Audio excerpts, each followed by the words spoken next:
কি হলো? কোথায় ছিলি এতক্ষণ? সারা বাড়ি তোকে খুঁজেছি। রোহিতাকে সাথে নিয়ে কোথায় গিয়েছিলি? এখন তোকে ডাকার জন্য কি আরেকটা কাজের লোক রাখবো? ম্যাম, আমি তো রোহিতাকে নিয়ে বাগানে ঘুরতে এসেছিলাম। তো বলে আসলি না কেন? তুই কি ভেবেছিস তুই যা করবি তাই আমাকে মেনে নিতে হবে? যখন যা ইচ্ছা তাই করতে পারবি? বাড়িটাকে কি তুই নিজের মনে করেছিস? না ম্যাম, কি বলছেন? আমি কেন আপনাদের বাড়িকে আমার বাড়ি মনে করব? তাহলে তুই আমাকে কিছু না বলে রোহিতাকে এখানে কেন নিয়ে এলি? এখন এই ব্যস্ত শহরে কোথায় যাব? আমি জানি এখন আমি যেখানে চাকরির জন্য যাই না কেন, কোনো স্থানে আমি নিজের যোগ্যতা দিয়ে চাকরিটা করতে পারবো না। এসব ভাবতে ভাবতে আমি রেলওয়ে স্টেশনে চলে এলাম। যাদের কোনো ঠিকানা নেই তারা এই স্টেশনে শুয়ে থাকে। আজ থেকে না হয় আমি এদের মাঝে একজন। যেইভাবে সেই কাজ। আমি আমার ব্যাগটা পাশে রেখে শুয়ে পড়লাম। এখানে ব্যাগ রাখাটাও কোনো নিরাপদ নয়, তাই শুয়ে না থেকে উঠে বসে পড়লাম। ভাবছি কুলির কাজ করব। এভাবে অনেকক্ষণ বসে থাকার পর রাত্রি নেমে এলো। পকেটে তেমন কোনো টাকাও নেই যে এই মুহূর্তে কোনো কিছু কিনে খাবো। পকেটে একটা ছোট্ট ফোন আছে। হঠাৎ পিছু থেকে কে আমার ঘাড়ে হাত দিল। পিছনে তাকে দেখলাম একজন 45 থেকে 50 বছরের লোক আমার দিকে তাকিয়ে আছে আমার কাঁধে হাত দিয়ে। আমি সাথে সাথে দাঁড়িয়ে পড়লাম। তোমাকে খুব চিন্তিত লাগছে কেন বাবা? কই না তো। ও, আমি যখন রাস্তা দিয়ে গাড়ি করে আসছিলাম তখনও দেখলাম তুমি অন্যমনস্ক হয়ে রাস্তা দিয়ে হাঁটছিলে, তাই জিজ্ঞাসা করলাম। ও, তাহলে রাস্তায় গাড়িতে আপনি ছিলেন? হুম। ও, অনেকদিন ধরে আমি একটা কাজ করছিলাম কিন্তু কিছুতেই পেয়ে উঠছে না। হুম, আজকাল চাকরি বাকরির খুব অভাব। আচ্ছা, তুমি কি কি কাজ জানো? সব সব কাজ জানা আছে আমার। গাড়ি চালাতে পারো? হ্যাঁ, খুব ভালো জানি। ড্রাইভারের কাজ করবে? কোথায়?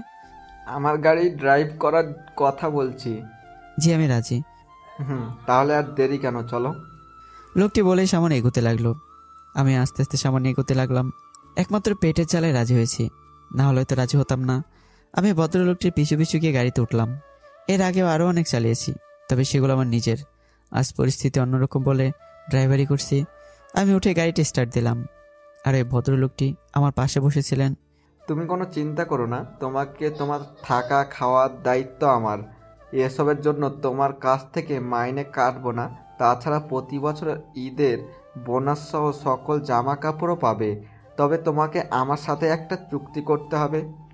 জি, সমস্যা নেই, বলেন কি চুক্তি? আমি না বলা পর্যন্ত তুমি কাজ থেকে যেতে পারবে না। এ কি বলছেন স্যার? আপনি আমাকে থাকা খাওয়ার ব্যবস্থা করে দিয়েছেন, আর আমি আপনাকে খুশি না করে চলে যাব? এ কি করে হয় বলেন? আমি তোমার কাছ থেকে এটাই আশা করি। আর আমাকে শেয়ার করো না তো।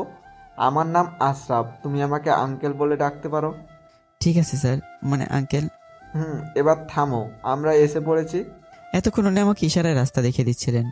আমরা দুজনে গাড়ি থেকে নামলাম। নামার পর এসো, ভেতরে এসো, সেখানে তোমার ঘরটা দেখিয়ে দিচ্ছি। হ্যাঁ, তারপর আমি আমার ব্যাগ নিয়ে ভেতরে যাচ্ছিলাম। বাড়ি থেকে বাড়িটিকে রাজপ্রাসাদ বলে মনে হচ্ছে, অনেক বড় এবং সুন্দর। চারদিকে দেখতে দেখতে আমি বাড়ির ভিতরে প্রবেশ করলাম। বাইরে থেকে ঘরটাকে দেখে যেমন ভেবেছিলাম, এসে দেখলাম তার থেকেও সুন্দর। কিন্তু তেমন অবাক হয়নি, কারণ এর আগেও আরও এমন অনেক ঘরেই থেকেছি আমি। এটাই হলো আমাদের বাড়ি। বাড়িতে তেমন কেউ থাকে না, কাজের লোকেরা এখন নিজেদের বাড়ি চলে গেছে। এখন শুধু আমি আর আমার 2 কন্যাই আছি এই বাড়িতে। আর ম্যাডাম? উনি রোহিতাকে জন্ম দেওয়ার পরই পৃথিবী থেকে বিদায় নিয়ে নেন। আঙ্কেল একটা দীর্ঘ শ্বাস নিয়ে ফেলে। ও সরি, কিন্তু রোহিতা? তোমাকে তো বলাই হয়নি, আমার ছোট মেয়ের নাম রোহিতা আর বড় মেয়ের নাম ঈশিতা। হঠাৎ একটা 7 থেকে 8 বছর বয়সী মেয়ে সে আঙ্কেলকে বলল, বাবা, তুমি এতক্ষণ কোথায় ছিলে? জানো, একা একা আমার একদম ভালো লাগছিল না। এই তো আমার এই ভাইয়াকে নিয়ে আসতে গিয়েছিলাম। আর আপু, তোমার আপু কোথায়? ওইটা একদম ভালো না, আমাকে নিয়ে খেলতে খেলতে ঘুমিয়ে পড়েছে। ও বাবা, এই ভাইয়া বুঝি এখানেই থাকবি? এখন থেকে সে এখানেই থাকবে। আর খালেদ, এই হলো আমার ছোট মেয়ে রোহিতা। জি। মা, রোহিতা যাও ভাইয়াকে ঘরটা দেখিয়ে নিয়ে এসো, খেতে হবে তো। আচ্ছা বাবা, চলো ভাইয়া। চলো। আমি রোহিতের গালে হাত দিয়ে বললাম, অনেক কিউট একটা মেয়ে, আচরণ অনেক ভালো। সে আমাকে তার পিছু পিছু নিয়ে যাচ্ছে, আমিও তার পিছু পিছু গেলাম। অবশেষে রোহিতা আমাকে একটা ঘরে নিয়ে গেল। মেয়েটা একটা মিষ্টি সুরে বলল, এইটা হলো তোমার ঘর, আজ থেকে তুমি এখানেই থাকবে। আচ্ছা। তারপর আমি আমার ব্যাগপত্র সেখানে রেখে দিলাম এবং রোহিত আমাকে তাদের খাবার করে নিয়ে গেল। সেখানে আমি আর আঙ্কেল খেয়ে নিলাম। অনেক ভালো খাবার হলো আমাদের। তারপর রোহিতাকে তার বাবা নিয়ে গেল, আর আমি আমার ঘরে এসে ব্যাগে জিনিসপত্র গুছিয়ে রেখে দিলাম এবং বিছানায় শুয়ে একটা বড় ঘুম দিলাম। সকালে উঠলাম রোহিতের ডাকে। তারপর রোহিত যা বললো তা শুনে অনেকটা অবাক হলাম। তুমি এখনো শুয়ে আছো? ওইদিকে ওই ডাইনিটা চিৎকার করে একা একাই কলেজে চলে গেছে। তার নাকি কলেজে দেরি হয়ে যাচ্ছে। কিন্তু ডাইনিটা আবার কে? ওই যে আমার একটা বোন আছে না, ইসি, তার কথা বলছি। তার জন্যই তো আমাদের আগের ড্রাইভারটা পালিয়েছে। ও, তা তিনি চলে গেলেন কেন? ও অনেক রাগী। ও শুনেছে যে নতুন ড্রাইভার হয়েছে, কিন্তু সে এখনো ঘুম থেকে ওঠেনি, তাই কিছুক্ষণ বকবক করে চলে গেছে। ও, তা তুমি আমাকে ডাকলেই পারতে। ডাকবো কি করি? আমি নিজেই তো এইমাত্র ঘুম থেকে উঠলাম। এখন বাবা আমাকে পাঠিয়েছে আমি যেন তোমাকে ডেকে নিয়ে যাই। তাড়াতাড়ি ফ্রেশ হয়ে এসো, আমি তোমাকে নিয়ে যাই। খেতে হবে তো? তাহলে চলো। হুম। তারপর ফ্রেশ হয়ে রোহিতার সাথে বাইরে চলে এলাম। এসে দেখলাম আঙ্কেল খাবার টেবিলে বসে আছে। আমি গিয়ে সেখানে দাঁড়িয়ে রইলাম। তারপর রোহিত আমাকে টেনে একটা চেয়ারে বসিয়ে দিয়েছে। আমি সেখানে বসে রইলাম। বসে আছো কেন? খাওয়া শুরু করো। আঙ্কেল, বড় মেম সাহেব নাস্তা করে গেছেন?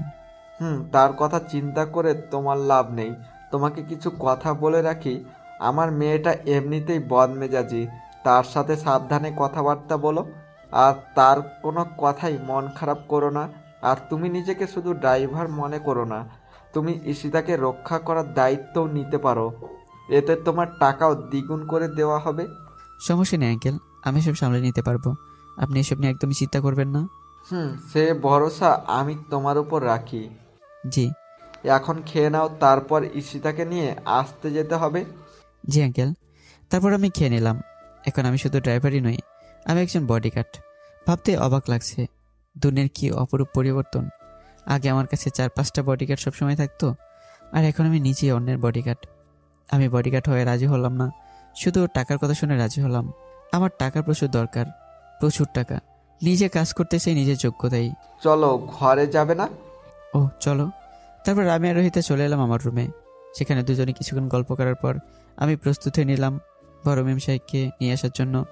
আমি প্রস্তুত হয়ে আঙ্কেলের সামনে গেলাম। আঙ্কেল আজ অফিসে যাননি, তাই তিনি সারাদিন বাড়িতেই থাকবেন। কিন্তু আঙ্কেল, আমি মেম সাহেবকে চিনব কি করে? আজকে যাওয়ার সময় দেখলাম একটা লাল জামা পরে গেছে। দাঁড়াও, আমি তোমাকে তার ছবি দিচ্ছি। ঠিক আছে আঙ্কেল। তারপর আঙ্কেল একটা ছবি এনে আমার হাতে দিলেন। মেয়েটি দেখতে অনেক সুন্দর, যে কেউ ক্রাশ খাবে, কিন্তু আমার এসব দেখলে চলবে না। আমি কলেজের ঠিকানা নিয়ে চলে এলাম কলেজের সামনে। এই পুরো শহর আমার অনেক চেনা, তাই কলেজ চিনতে সমস্যা হলো না। এসে দেখলাম কলেজ এইমাত্র ছুটি হয়েছে, চারদিকে অনেক মেয়ে বেরিয়ে এসেছে। কিন্তু আমার এসব দেখলে চলবে না, মেম সাহেবকে খুঁজে বের করতে হবে। কিন্তু এত মেয়ের মাঝ থেকে কী করে খুঁজে বের করবো আমি? তবুও কলেজের ভেতরটাকে খুঁজে চলেছি। হঠাৎ শুনলাম আমার পিছন থেকে কোনো মেয়ে ডাকছে। গলার সুরটা অনেক চেনা চেনা লাগছে। পিছনে তাকে দেখলাম এটার কেউই নয়, আমার সেই কলেজের বেস্ট ফ্রেন্ড মোহিনী। আমরা একসাথে কলেজে পড়াশোনা করতাম, কিন্তু এখন সে কলেজে কি করছে? হাই মোহিনী, কি খবর? কতদিন পর দেখা হলো আমাদের। সেটাই তো, আমি তোমাকে কতক্ষণ ধরে ডাকছি, কিন্তু তুমি তো সাড়াই দিচ্ছ না। আরে শুনতে পাইনি। তুমি কলেজে কি করছো? ছোট ভাইকে নিতে এসেছি, সেও এখানে লেখাপড়া করে। ও, তা তোমার ভাই কোথায়? তোমাকে দেখেই আমি ওকে রেখে দৌড়ে এলাম। আচ্ছা, তুমি কি খুঁজছো? মেম সাহেবকে খুঁজছি। মেম সাহেব মানে? ড্রাইভারি প্লাস বডিগার্ডে চাকরি করছে একটা মেয়ের। কি কি বলছো এসব? কি হয়েছে তোমার? সত্যি করে বলো তো। কিছু হয়নি, এখন আসি। মেম সাহেবকে খুঁজতে হবে, বাই। আরে শুনে যাও, কিছু কথা আছে। মোহিনী পিছন থেকে ডাকছিল, কিন্তু আমার সময় নেই। অনেক খোঁজার পর একটা মেয়ের দিকে আমার চোখ পড়লো। ছবিটা হাতে নিয়ে দেখলাম এই সে মেয়ে যার খোঁজে আমি ক্লান্ত। আমি সীতার পাশে দেখলাম আরও অনেক মেয়ে আছে। ম্যাম, আমি আপনাকে নিতে এসেছি। ও, তাহলে তুমি সেই ড্রাইভার? সকালে এত দেরি করে ঘুম থেকে ওঠো কেন? জি ম্যাম, প্রথম দিন তো, তাই ভুল হয়ে গেছে। পরের বার থেকে এমন হবে না। মনে থাকে জানো। এখন চলো। ঈশিতার সকল বান্ধবীদের বিদায় জানিয়ে আমার পিছু পিছু আসছিল। আমি লক্ষ্য করলাম ঈশিতা ম্যামের বান্ধবীরা আমার দিকে অদ্ভুত দৃষ্টিতে তাকিয়ে আছে। ঈশিতা ম্যাম মনে হয় বিষয়টা খেয়াল করেনি। আমি আমার মতো করে গাড়ির দরজা খুলে দিলাম এবং ম্যাম সেখানে উঠে পড়লো। তারপর আমি ড্রাইভিং সিটে বসে ড্রাইভ করছিলাম। ঈশিতা ম্যাম পিছনে বসে থাকায় আয়না তার স্পষ্ট মুখটা ভেসে উঠেছে। আমার সে ব্যাপারে কোনো ইন্টারেস্ট নেই। আমি আমার মতো করে গাড়ি ড্রাইভ করছিলাম। তুমি কি সত্যিই ড্রাইভার নাকি অন্য কিছু? কি ব্যাপার, ধরা খেয়ে গেলাম নাকি? হ্যাঁ ম্যাম, কেন? না, এমনি। তোমার পোশাক আশাক দেখে মনেই হচ্ছে না যে তুমি একজন ড্রাইভার। যে কেউ দেখলে মনে হবে তুমি কোনো বড় অফিসের বস। না ম্যাম, তেমন কিছু না। আমি একটা চাকরি ইন্টারভিউ দিতে গিয়েছিলাম, আর সেখানে এই ড্রেসটা নিয়ে গিয়েছিলাম। আর এছাড়া আমার দ্বিতীয় কোনো ড্রেস নেই। আমি তোমার জন্য একটা ড্রাইভারের পোশাক কিনে দিব, এবং কালকেই। ধন্যবাদ ম্যাম। ম্যাম, আমরা চলে এসেছি। ও আচ্ছা। তারপর আমি গাড়ির দরজা খুলে দিলাম। ঈশিতা ম্যাম ঘরে পৌঁছে গেল, আর আমি পিছন পিছন বাড়িতে ঢুকে পড়লাম এবং নিজের ঘরে ঢুকে গেলাম। গিয়ে দেখলাম রোহিত আমার ঘরে এসে আমার সকল জিনিসপত্র এলোমেলো করে রেখেছে। আমাকে দেখে পেছন থেকে কি একটা লুকাচ্ছে। এটা কি করছো? তোমার জিনিসপত্র গুলো দেখছিলাম, সাথে তোমার ফাইলটাও দেখলাম। তুমি এসবের কি বুঝো? কোন ক্লাসে পড়ো? 3য় শ্রেণীতে। আমার ফাইল পড়ে কি বুঝলে? আর তোমার হাতে ওটা কি? ফাইল পড়ে কিছুই বুঝতে পারিনি, শুধু ওপর থেকে সুন্দর লাগছিল, তাই ভাবলাম ভেতর থেকে সুন্দর সুন্দর জিনিসগুলো কেটে নিয়ে যাই। তাই তো হাতে কাঁচি নিয়ে দাঁড়িয়েছিলাম, কিন্তু তুমি এসে যাওয়ার কারণে কিছুই করতে পারিনি। মাথা ঠিক আছে তো তোমার? এগুলো সব অনেক প্রয়োজনীয়। এই কাজটা তুমি ভুলেও করো না, তাহলে আমার অনেক বড় ক্ষতি হয়ে যাবে। বুঝতে পেরেছো? তুমি এখন না এলে তো আমি সব কেটে ফেলতাম। হ্যাঁ। আচ্ছা, আপুকে নিয়ে কখন এসেছো?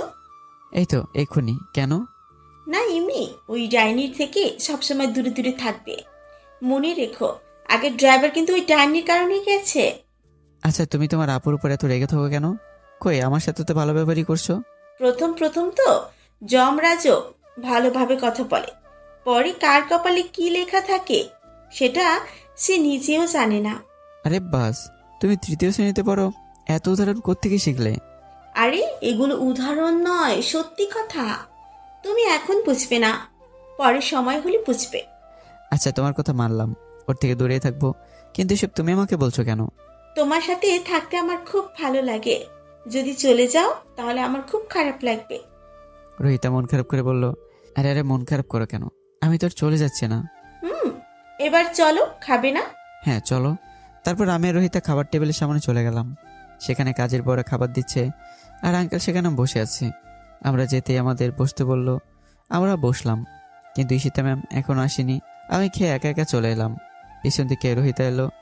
রোহিতা, তোমার আপু খেতে আসলো না কেন? সে সব সময় তার ঘরেই খায়, আমি আর বাবা একসাথে খাই। আর এখন তো তুমিও আমাদের সাথে যুক্ত হয়েছো। হ্যাঁ, কি অদ্ভুত। অনেক মানুষ আছে যারা বাবা মায়ের সাথে একসাথে বসে খেতে চায়, কিন্তু তাদের ভাগ্যেটা লেখা থাকে না। আর তোমার আপু এত বড় একটা বাড়ির মেয়ে হয়েও একা একা খেতে ভালোবাসে। সবাই তো আর তোমার মতো ভালো মনের মানুষ না। হয়তো রোহিতা ভুল বলেছে, কারণ আমি যদি ভালো মনের মানুষ হতাম তাহলে আমার বাবা মা এবং শহরের সবচেয়ে ধনী বাবার সন্তান হওয়া সত্ত্বেও অন্যের গাড়ি ড্রাইভার হয়ে থাকতাম না। রোহিত আমার ভাবনা ছেদ করলো। কি হলো, কি ভাবছো? কিছু না, ভাবছি তোমার বাবা এত ভালো মানুষ যে কিনা একটা অনাথ ছেলেকে নিজের বাড়িতে একটা চাকরি দিয়ে আশ্রয় দিয়েছে।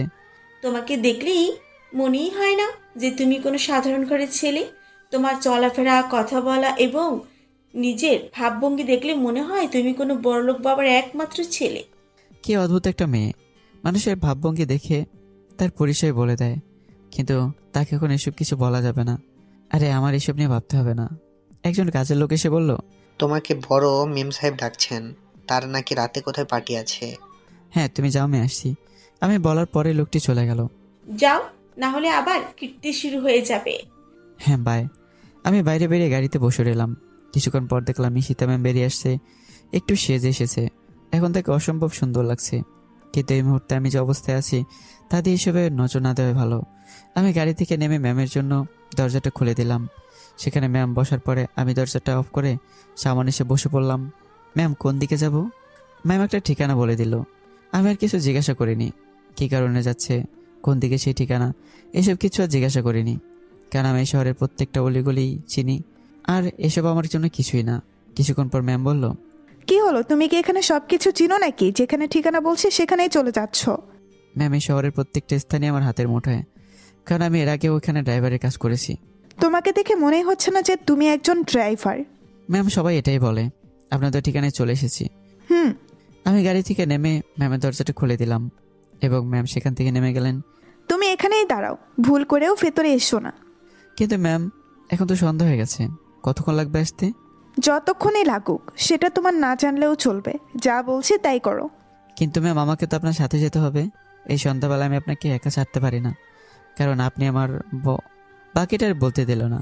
নিজের লিমিট ক্রস করো না। এখানে বস তুমি নও, আমি। আর বসের কথা সবসময় মেনে চলবে, না হলে ভালো হবে না। যত সব। ঈশিতা ম্যাম এটা বলে ক্লাবের ভিতর চলে গেল।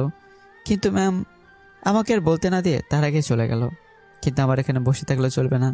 আমি স্পষ্টভাবে জানি এই ক্লাবটা মোটেও ভালো না, কিন্তু এখন যদি আমি ভিতরে যাই তাহলে ভিতরে সকলে আমাকে চিনে ফেলবে। আর তারা যদি ঈশিতা ম্যামকে আমার পরিচয় বলে দেয় তাহলে তো আমার মহাবিপদ। আর সবচেয়ে বড় সমস্যা হলো, সেখানে গেলে ঈশিতা ম্যাম অনেক রেগে যাবেন, আর সেটা আমার পক্ষে ভালো হবে না। তাছাড়া ভিতরে যারা যারা আছে তাদের নাম্বার আমার কাছে নেই, কারণ আমি আমার সকল সিম খুলে ফেলে নতুন সিম নিয়েছি। এখন আমি কি করব? না পারছি যেতে, না পারছি এখানে থাকতে। কারণ আমি যদি এখানে থাকি তাহলে ভিতর থেকে যারা আসবে তারা আমাকে চিনে ফেলবে, তারপর সেই খবর বাবার কানেও চলে যাবে। না, এটা দিলে চলবে না, আমাকে একটু লুকিয়ে থাকতে হবে। আমি গাড়িটিকে পার্কিং করে ভিতরে বসে রইলাম। রাত 10টা বাজতে চলেছে, কিন্তু ম্যামের দেখা নেই। ভেতরে কি কোনো ঝামেলা হয়েছে নাকি? আরও কিছুক্ষণ অপেক্ষা করার পর দেখলাম ঈশিতা ম্যাম বেরিয়ে এলেন। দেখে মনে হচ্ছে অনেকটা রেগে আছেন, কিন্তু কেন? কিছু হয়েছে নাকি? আমি ওনার বডিগার্ড, আমাকে তো সব জানতে হবে। ম্যামের জন্য গাড়ির দরজাটা খুলে দিলাম। ম্যাম, কিছু হয়েছে? কোনো সাড়া নেই, চুপচাপ গাড়িতে বসে পড়লেন। আমি আর কিছু জিজ্ঞাসা করিনি, দেখে বোঝা যাচ্ছে যে ভিতরে কিছু একটা হয়েছে, যার কারণে ম্যামের রাগের মাত্রা ছাড়িয়ে গেছে। বেশি রেগে গেলে কি না কি বলে তার কোনো ঠিক নেই। আমি সামান্য বসে গাড়িটাকে স্টার্ট দিলাম, তারপর সোজা বাড়ি চলে এলাম। ম্যাম কোনো কথা বলেননি, সোজা ঘরে চলে গেলেন। আমি তার পিছু পিছু গেলাম। বাড়ির ভিতরে কাউকে দেখলাম না। রোহিত আর আঙ্কেল মনে হয় নিজের ঘরে আছেন। আমি আমার ঘরে কিছুক্ষণ বসে রইলাম আর ভাবতে লাগলাম এখানে কি এমন হয়েছে। এই খবর যদি আঙ্কেল জানতে পারে তাহলে আমি কি জবাব দেব? না, আমি আবার সেখানে যাব। তাই আমি ঘর থেকে বেরিয়ে গেলাম। তারপর ভাবলাম এখন আমি নিজের কাজে যাচ্ছি, মালিকের গাড়ি নিয়ে যাওয়া ঠিক হবে না। তাছাড়া এত রাতে কোনো গাড়িও পাওয়া যাবে না। বুঝতে পেরেছি আজ আমাকে আমার পরিচয় প্রকাশ করতে হবে।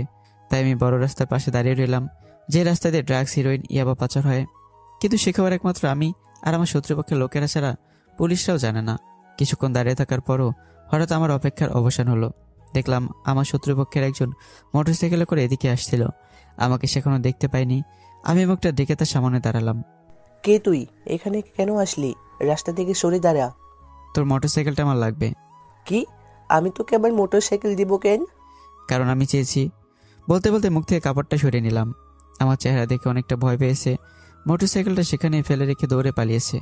হয়তো কখনো ভাবেনি যে আমাকে সে সামনাসামনি দেখতে পারবে। ভাববে বা কী করে? আমি তো কখনো কারো সামনে আসিনি। এসেছে আমার ছবি, এতে এরা সবাই আতঙ্কিত। যাক, এইসব কথা না ভেবে সেখান থেকে মোটরসাইকেলটি নিয়ে আমি চলে এলাম সেই ক্লাবের সামনে। আমি কোনো দিকে না থেকে সোজা ক্লাবের ভিতরে আসতে লাগলাম। এসে দেখলাম সকল বাজে গুন্ডারা এখানে মেনে ফুর্তি করছে। আমি এখানে এসেছি সেটা এখনও কেউ খেয়াল করেনি। আমি সোজা চলে গেলাম সেই মিউজিকের কাছে। প্রথমে মিউজিকটা বন্ধ করলাম। এদের সবার চোখ আমার দিকে পড়লো। আমাকে দেখে এখানের সকল বাজে ছেলেরা ভূত দেখার মতো চেয়ে রইল। ওদের মাঝে থেকে একজন, ভাই আপনি এইখানে? মানে আপনি খবর দিলে তো আমরা নিজেরাই চলে যেতাম। এখানে ঈশিতাকে কেরা গিয়েছে? এখানে তার সাথে কি হয়েছিল? ভাই আমরা বুঝতে পারিনি যে ঈশিতা ম্যাম আপনার পরিচিত। বিশ্বাস করেন ভাইয়া, আমরা জানতাম না। আমি এখন জানতে চাই না এখানে কি হয়েছিল। আমি শুধু এটাই জানি যে ঈশিতা এখান থেকে রেগে বেরিয়ে গেছে। আমি কালকের মধ্যে তোদেরকে সবাইকে যেন ওদের বাড়িতে দেখি, এবং তোরা তার কাছে আমার সামনে ক্ষমা চেয়ে আসবি। মনে রাখিস, এই শহরে তার রক্ষা কবচ আমি। আর যদি তোরা না গিয়েছিস, আপনি কোনো চিন্তা করবেন না ভাই, আমরা কাল সকালেই চলে যাব। আরেকটা কথা, আমি এখানে এসেছিলাম সেটা যেন কেউ কোনোভাবে না জানতে পারে, এমনকি ঈশিতাও যেন জানতে না পারে। আপনি কোনো চিন্তা করবেন না ভাই, এই বিষয়ে আপনি একদম নিশ্চিন্তে থাকতে পারেন। আমরা সকাল সকাল পৌঁছে যাব সেখানে। হ্যাঁ, আমি ওদেরকে বলে পিছনে চলে আসতে লাগলাম। এখন একদম নিশ্চিত হতে পেরেছি, কারণ এরা কখনোই আমার কথার অবাধ্য হয়নি। কারণ এরা সবাই একদিন আমার পোষা ছিল। অবশেষে বাড়ি চলে এলাম। তবে মোটরসাইকেলটা রাস্তায় ফেলে দিয়ে এসেছি, কারণ এখানে আনলে অনেক জবাবদিহিতার মুখোমুখি হতে হবে আমাকে। তার থেকে এটাই ভালো। এসে দেখলাম সবাই শুয়ে পড়েছে, দরজা বন্ধ। ওরা কেউ মনে হয় জানতে পারেনি যে আমি বাইরে বেরিয়ে গিয়েছিলাম, আর তাই দরজা বন্ধ করে শুয়ে পড়েছে তারা। এখন আমি যদি ঘরে না যাই তাহলে ঝামেলা আছে। তাই যত ঝামেলাই থাকুক আমাকে ঘরের ভেতর প্রবেশ করতে হবে। কিন্তু কিভাবে তখনই মনে পড়লো যে আমার ঘরে জানালার পাশে একটা বট গাছ আছে, আমাকে সেখান দিয়ে প্রবেশ করতে হবে, না হলে পরে আরও বিপদ হতে পারে। আর এখন যদি কেউ দেখে ফেলে তাহলেও বিপদ। পিছনে তাকিয়ে দেখলাম আশেপাশে কেউ নেই, দারোয়ান নাক ডেকে ঘুমাচ্ছে। তাই আমি আর কিছু চিন্তা না করে গাছ বেয়ে উঠে গেলাম আমার ঘরে। আমার ভাগ্য ভালো যে জানালাটা খোলা ছিল, যার কারণে আজকের মতো আমার রেহাই। আমি দরজাটা বন্ধ করে সে শুয়ে পড়লাম। সকালে শুনলাম বাইরের কেউ আমার নাম ধরে ডাকছে। ভালো করে লক্ষ্য করে দেখলাম এটা রোহিতা। আমার মনেই ছিল না যে এ বাড়িতে কেউ নিজের দরজা বন্ধ করে ঘুমায় না। আর দেরি না করে দরজা খুলে দিলাম, রোহিতাকে ঘরে নিয়ে এলাম। কাল রাত্রে কোথায় ছিলা? কোথায় আবার? নিজের ঘরে। কেন? মিথ্যে বললে কিন্তু আমি আব্বুকে বলে দিব যে কালকে রাত্রে তুমি বাসার বাইরে ছিলা। কই বাইরে ছিলাম? আমি তো মাঝরাতে বাসায় চলে এসেছিলাম। এবার পথে এসো। মাঝরাত পর্যন্ত কোথায় ছিলা ভাইয়া? এই তো একা একা ভালো লাগছিল না, তাই একটু বাইরে ঘুরতে গেছিলাম। কিন্তু দরজা তো বন্ধ ছিল, তুমি ভিতরে ঢুকলে কেমন করে? সেটা না হয় পরে বলি, এখন বলো এসব তুমি জানলে কি করে? রাতে আপু বাসা আসার পর আমি তোমার ঘরে গিয়েছিলাম, কিন্তু তোমাকে পাইনি আর কাউকে বলিনি। এটা একটা বুদ্ধিমানের কাজ করেছো। আচ্ছা তোমার আপু কোথায়? নিজেই ঘরে রেডি হচ্ছে, কলেজে যাবে বলি। আচ্ছা আপু এত রেগে আছে কেন বলো তো?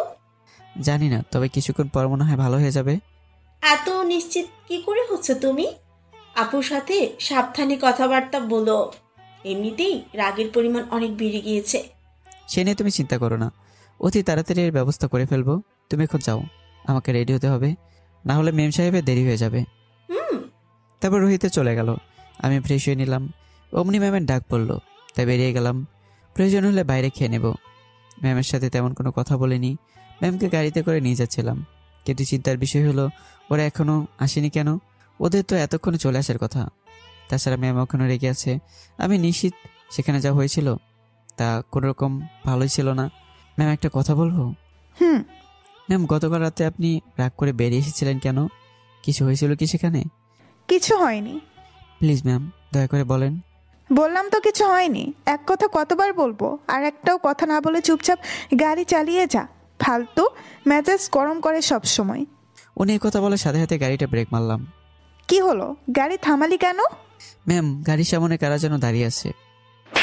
ম্যাম গাড়ি থেকে নেমে গিয়ে ওদের মাঝে লিটারের গালে একটা থাপ্পড় মারলো। সেই ছেলেটা আমার দিকে তাকিয়ে আছে। আমি কি ইশারে বললাম ক্ষমা চেয়ে নিতে। তোদের লজ্জা করে না? কাল আমার সাথে এত খারাপ বিহেভ করেও আজ আবার আমার পথ আটকিয়ে দাঁড়িয়ে আছিস। ওরা আমার কথা বলে দিতে চেয়েছিল, কিন্তু আমি ইশারা করায় আর বলেনি। আসলে ম্যাম আমরা বুঝতে পারিনি যে আপনি, না মানে আমরা কালকের জন্য দুঃখিত। ছি, তোদেরকে বন্ধু ভাবতেও আমার খারাপ লাগছে। ঈশিতা বলে গাড়িতে এসে বসে পড়ল। ম্যাম এখন কোথায় যাবেন? কলেজে। জি ম্যাম। বাবা, এখনও তেজ কমেনি। ওরা ক্ষমা চাইলো তবুও তেজ ওই রকমই। আমি এসবের কিছু না ভেবে গাড়ি চালাতে শুরু করলাম। অবশেষে চলে এলাম কলেজে। তুমি এখানেই দাঁড়িয়ে থাকো, আমি 1 ঘন্টা ক্লাস আবার এখানে চলে আসবো। ম্যাম আবার তুমি করে বলছে। আচ্ছা ম্যাম। ম্যাম চলে গেল। অনেকক্ষণ ধরে গাড়ির ভিতরে বসে রইলাম, বাইরে বেরোনোর চেষ্টাও করিনি। প্রায় 2 ঘন্টা হয়ে গেল। অনেক ছাত্র বেরিয়ে গেছে, কিন্তু ম্যাম এখনও আসেনি। ভেতরে কোনো বিপদ হয়নি তো? আমি মুখে একটা কাপড় দিয়ে কলেজে প্রবেশ করলাম। প্রত্যেকটা ক্লাস তন্ন তন্ন করে খুঁজলাম, কিন্তু ম্যামকে পাইনি। তাই কলেজের ছাদে চলে এলাম। এসে দেখলাম এখানে অনেক সুন্দর করে সাজানো হয়েছে। দেখে বোঝা যাচ্ছে এখানে কারো বার্থডে পার্টি। দূরে ঈশিতা ম্যামকে দেখা যাচ্ছে। আশেপাশে তাকে আমি আর অবাক হলাম, কারণ এখানে একটা ছেলে দাঁড়িয়ে আছে, আর সেটা হলে শহরে সবচেয়ে খারাপ কাজ করে এমন একজন মানুষের সন্তান। এর আগে ওর সাথে আমার অনেক লড়াই হয়েছে। আমি মুখ ঢাকা অবস্থায় ম্যামের সাথে কথা বলতে চলে গেলাম। ম্যাম আমাকে দেখে চিনতে না পেরে মুখের কাপড় সরিয়ে দিল। আমি এখন সবার সামনে, কিন্তু মুখ ঢাকা নয়। যদি কেউ আমাকে চিনে নেয় তাহলে সব সমস্যা শুরু হবে। তাই আমি ম্যামের হাত ধরে টেনে গাড়ির সামনে নিয়ে এলাম। বুঝলাম না আমাকে কেন থাপ্পড় মারলো। আমি ওকে এখানে নিয়ে এলাম এজন্যই, নাকি অন্য কিছু? আমি চুপ করে আছি। তোর সাহস হয় কী করে আমাকে আমার বয়ফ্রেন্ডের সামনে থেকে এভাবে হাত ধরে নিয়ে আসার? আজ আমার বয়ফ্রেন্ডের বার্থডে, আর তুই আজকের দিনেই আমার এত বড় ক্ষতি করে দিলি। উফ, কি জানি শিহাব এখন কি মনে করে। আসলে আমি বুঝতে পারিনি ম্যাম, যেমন একটা কিছু হয়ে যাবে। কিন্তু ম্যাম ওই শিহাব ছেলেটা তো ভালো না। আমি ভালো করেই জানি কে ভালো কে খারাপ। আমার বিষয় নিয়ে ভাবার অধিকার তোকে কে দিয়েছে? আপনার বাবা আমাকে শুধু ড্রাইভারই নয়, বডিগার্ডের চাকরিটাও দিয়েছে। সেটা আমার না, বাবার সমস্যা। 2 টাকার জন্য তুই আমার বডিগার্ডের চাকরিটাও নিয়ে নিলি। আচ্ছা, তোকে আমি বাবার চেয়ে বেশি টাকা দিব, তবুও তুই নিজের বডিগার্ডের চাকরিটা ছেড়ে দে। সরি ম্যাম, এটা আমার পক্ষে সম্ভব নয়, কারণ আমি আপনার বাবাকে কথা দিয়ে দিয়েছি আপনি আবার বার্থডে পার্টিতে ফিরে যান। আপনি না আসা পর্যন্ত আমি অপেক্ষা করব। সেটা তুই না বললেও আমি যাব। যত সব। আসলে আমি নিজে থেকে কাজটা করতে চাইনি। ম্যামের সাথে ওই খারাপ ছেলেদের দেখে ম্যামকে ওখান থেকে নিয়ে এসেছিলাম, কিন্তু এখানে এতে বিপরীত হলো। আমি গাড়ির ভিতরে প্রবেশ করে একা একা বসে রইলাম আর ভাবতে লাগলাম কিছুক্ষণ আগের কথা। সেখানে সে খারাপ ছেলেগুলো আমার পরিচিত। ওরা যদি ঈশিতাকে সব বলে দেয় তাহলে আমি কি করব? আর এমনিতে ঈশিতের যা দেমাগ, টাকার গরমে সে অন্ধ হয়ে গেছে, টাকার গরম দেখায়। সে যখন কথাগুলো বলছিল তখন ইচ্ছে হচ্ছিল তার বাবার সকল সম্পত্তি এক্ষুনি কিনে ওদের পথে বসিয়ে দিই, কিন্তু এই কাজটা করতে হলে আমাকে প্রথমে বাবার সাহায্য নিতে হবে, যেটা আমার একদমই পছন্দ না। কিচ্ছু করার নেই, অপেক্ষা করতে হবে, কারণ আমি আমার জেদ রক্ষা করার জন্য সব কিছু করতে পারি। অনেকক্ষণ অপেক্ষা করলাম, প্রায় সন্ধ্যা হয়ে এলো। এর মাঝে আমি কিছু খেয়ে নিলাম। এখন আমি এক জায়গায় বসে আছি, হঠাৎ কিছু মানুষের পায়ের আওয়াজ পেলাম। মনে হয় তারা বেরিয়ে আসছে। আমি তাড়াতাড়ি করে মুখে কাপড় দিয়ে ঢেকে নিলাম। এখন আমার সবার সামনে আসা একদমই ঠিক হবে না। ওরা আমার সামনে এসেই একজন আরেকজনকে বাই বলে এক একজন এক এক দিকে চলে গেল। ঈশিতাও গাড়ির পিছনে উঠলো। আমি গাড়ি স্টার্ট দিয়েই সামনে এগোতে লাগলাম। আজকে আর প্রতিদিনের মতো এক রাস্তা দিয়ে যাব না, আমাকে একটা নতুন রাস্তা দিয়ে নিয়ে চল। কিন্তু ম্যাম, আপনাদের বাসায় যাওয়ার রাস্তা তো দুটো, কিন্তু সেই 2 নম্বর রাস্তাটা বিপজ্জনক হতে পারে। তা বাবা তোকে রেখেছে কি করতে? আমার বয়ফ্রেন্ডের সামনে থেকে আমাকে নিয়ে আসতে পারিস, অথচ অন্যদের কাছ থেকে উদ্ধার করতে পারবি না। আমার ভাগ্য ভালো যে শিহাব সেই মুহূর্তে অন্যদিকে তাকিয়েছিল, না হলে আজ তাকে সামলানো যেত না। ঠিক আছে ম্যাম, আমি আপনাকে সেই রাস্তা দিয়ে নিয়ে যাচ্ছি। আমি এমনি এমনি তাকে না করিনি। না করার কারণ হলো সেখান দিয়ে যাওয়ার সময় বডি সার্চ করা হয়, আর সেখানে সার্চের জন্য তাদের রাখা হয়েছে। তারা আমাকে খুব ভালো করে চেনে, কিন্তু সেটা এই মুহূর্তে আমার মালিক। সে যা বলবে এখন আমার তাই করতে হবে। তাছাড়া সেখান দিয়ে আর কোনো বিপদ নেই। ওকে শুধু একটু মিথ্যা বলেছি, কারণ এর কারণে হয়তো সে রাস্তা দিয়ে যেতে না করতো, কিন্তু সে তা যা ঠিকই টিকে রেখেছে। এছাড়া তৃতীয় কোনো রাস্তা নেই যে তাকে সেদিক দিয়ে নিয়ে যাব। আমি আমার মুখ থেকে কাপড় সরিয়ে নিলাম। ঈশিতা মনে হয় এতক্ষণে খেয়াল করেনি যে আমার মুখে একটা কাপড় ছিল। থাক, খেয়াল না করাই ভালো। এই গাড়ি থামাও থামাও। সার্চম্যান বাঁশি বাজে আমাদের দাঁড় করালো। আমি কিছু না বলেই গাড়িটা দাঁড় করে গ্লাসটা নিচে নামালাম। সরি স্যার, বুঝতে পারিনি, আপনি আসতে পারেন। হ্যাঁ, আমি সেখান থেকে চলে এলাম। ঈশিতা অবাক হয়ে আমার দিকে তাকিয়ে আছে। সার্চম্যান আমাকে স্যার বলার কারণে ঈশিতা অনেক অবাক। কি হলো? সাসম্যান তোকে স্যার বললো কেন? সেটা আমি কি করে বলবো? যদি রাস্তায় আমাকে কেউ স্যার বলে তাহলে সেখানে আমি দায়ী হব কেন? না, এটা কিছুতেই হতে পারে না, নিশ্চয়ই কোনো ঝামেলা আছে। সার্চম্যান তো আর যাকে তাকে স্যার বলতে পারে না। আচ্ছা, লেখাপড়া কোন পর্যন্ত করেছিস? এই তো ক্লাস 8 পাস করেছিলাম।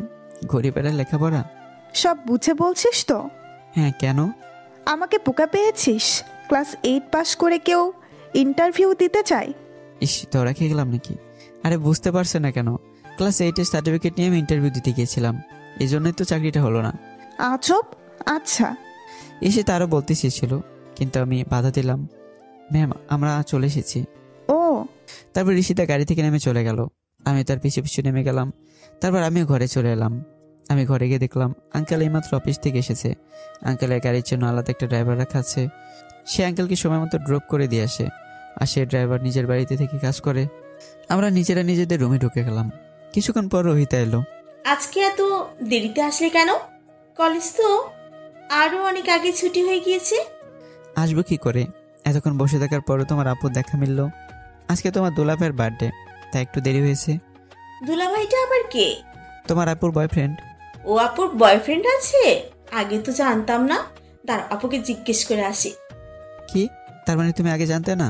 কই না তো, দাঁড়াও, কথাটা আপুর মুখ থেকে শুনে আসি। রোহিতা দৌড়ে চলে গেল।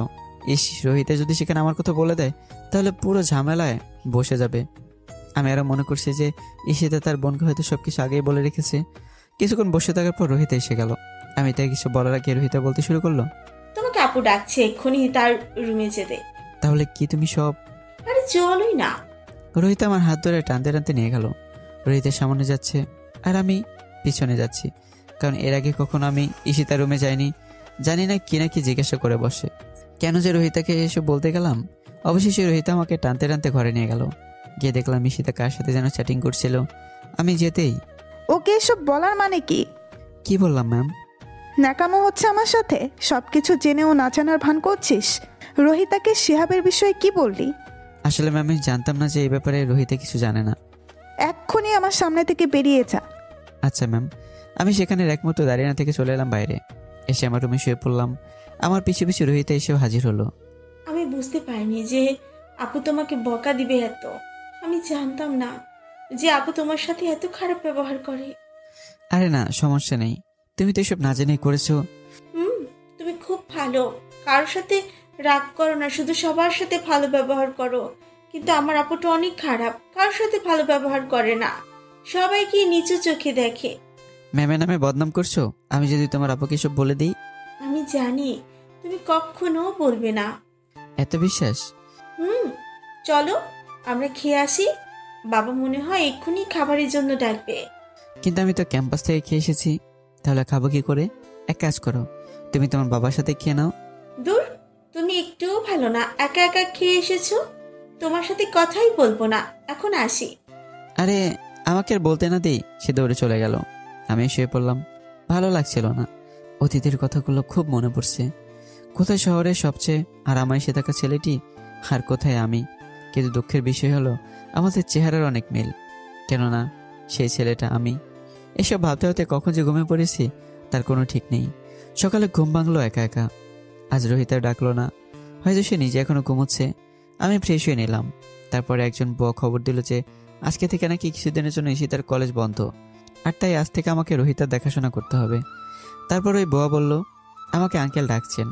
আমি স্যারের কাছে গেলাম, দেখলাম আঙ্কেল খাবার টেবিলে বসে আছে। আঙ্কেল আপনি আমাকে ডেকেছিলেন?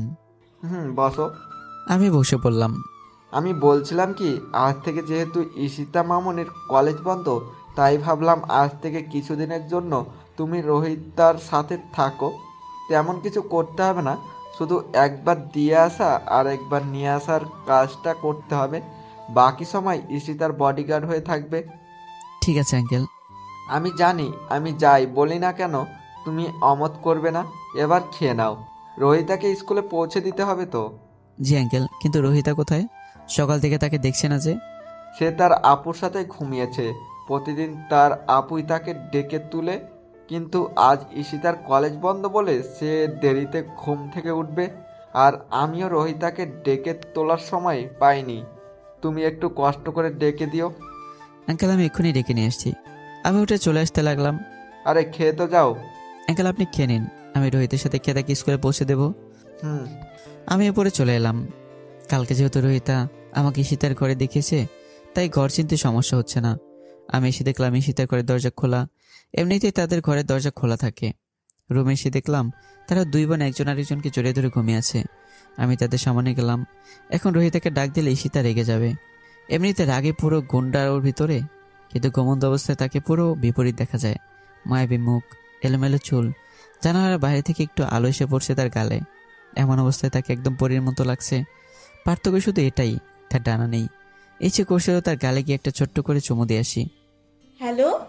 রোহিতা অনেকক্ষণ ধরে ডাকছিল, কিন্তু আমার কানে যায়নি। কই কি তুমি উঠেছো?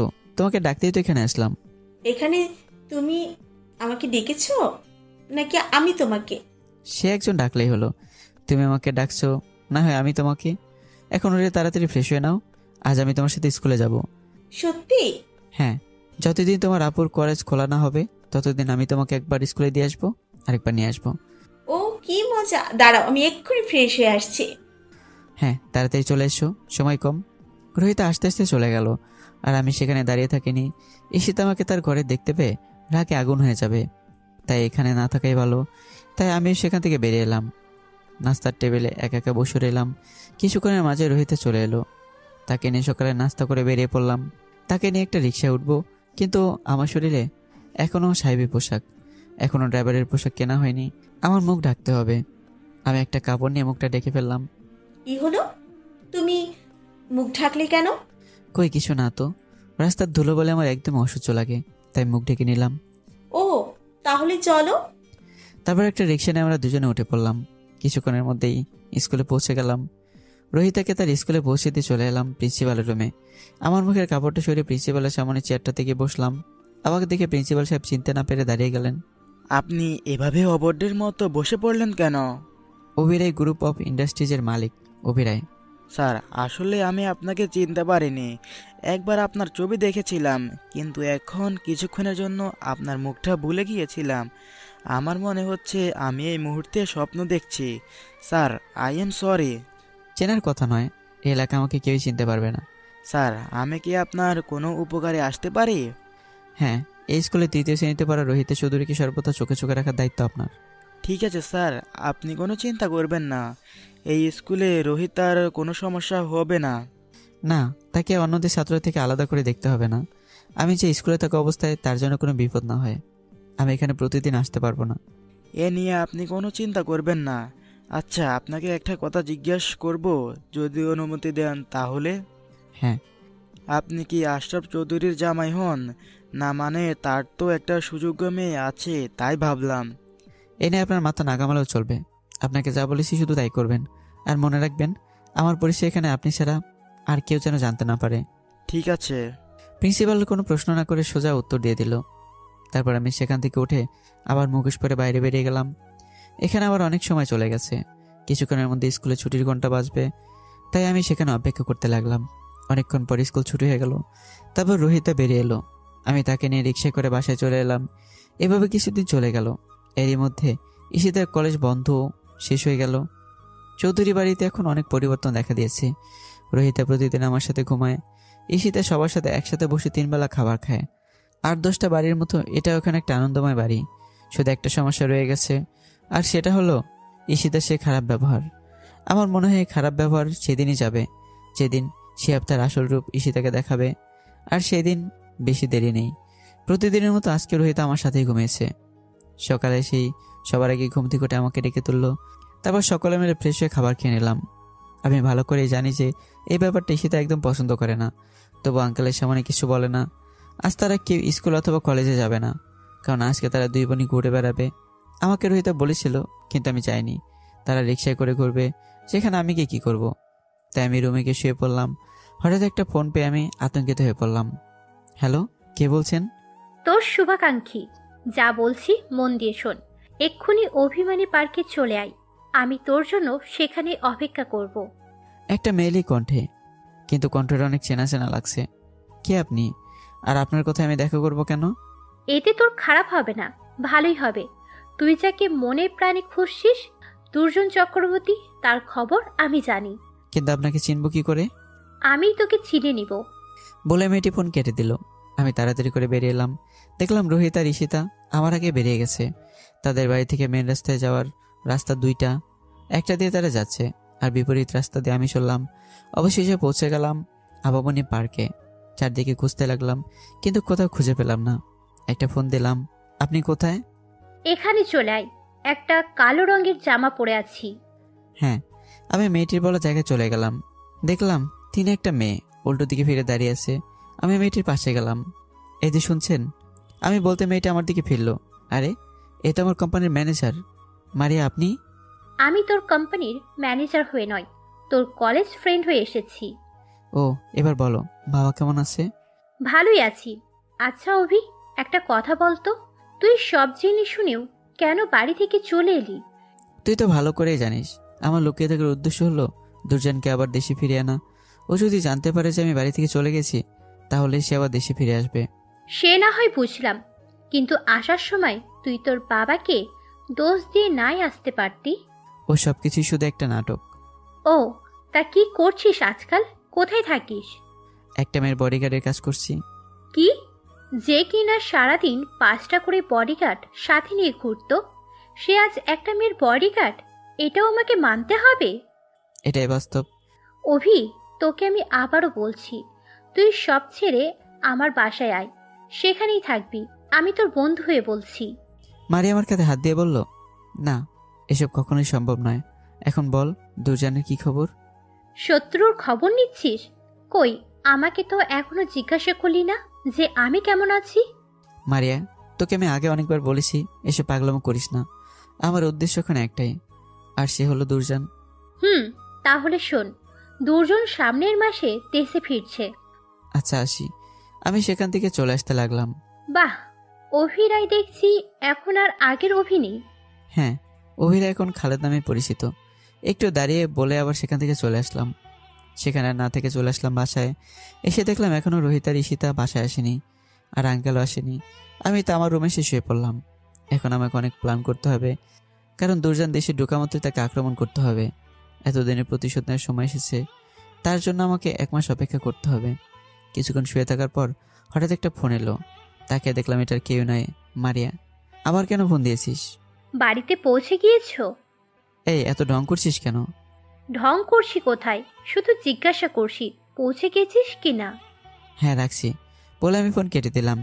এদিকে মারিয়া না করেই যাচ্ছে। ফোন কেটে দরজায় তাকিয়ে দেখলাম রোহিতে তাকিয়েছে। কথা বলা শেষ হয়েছে?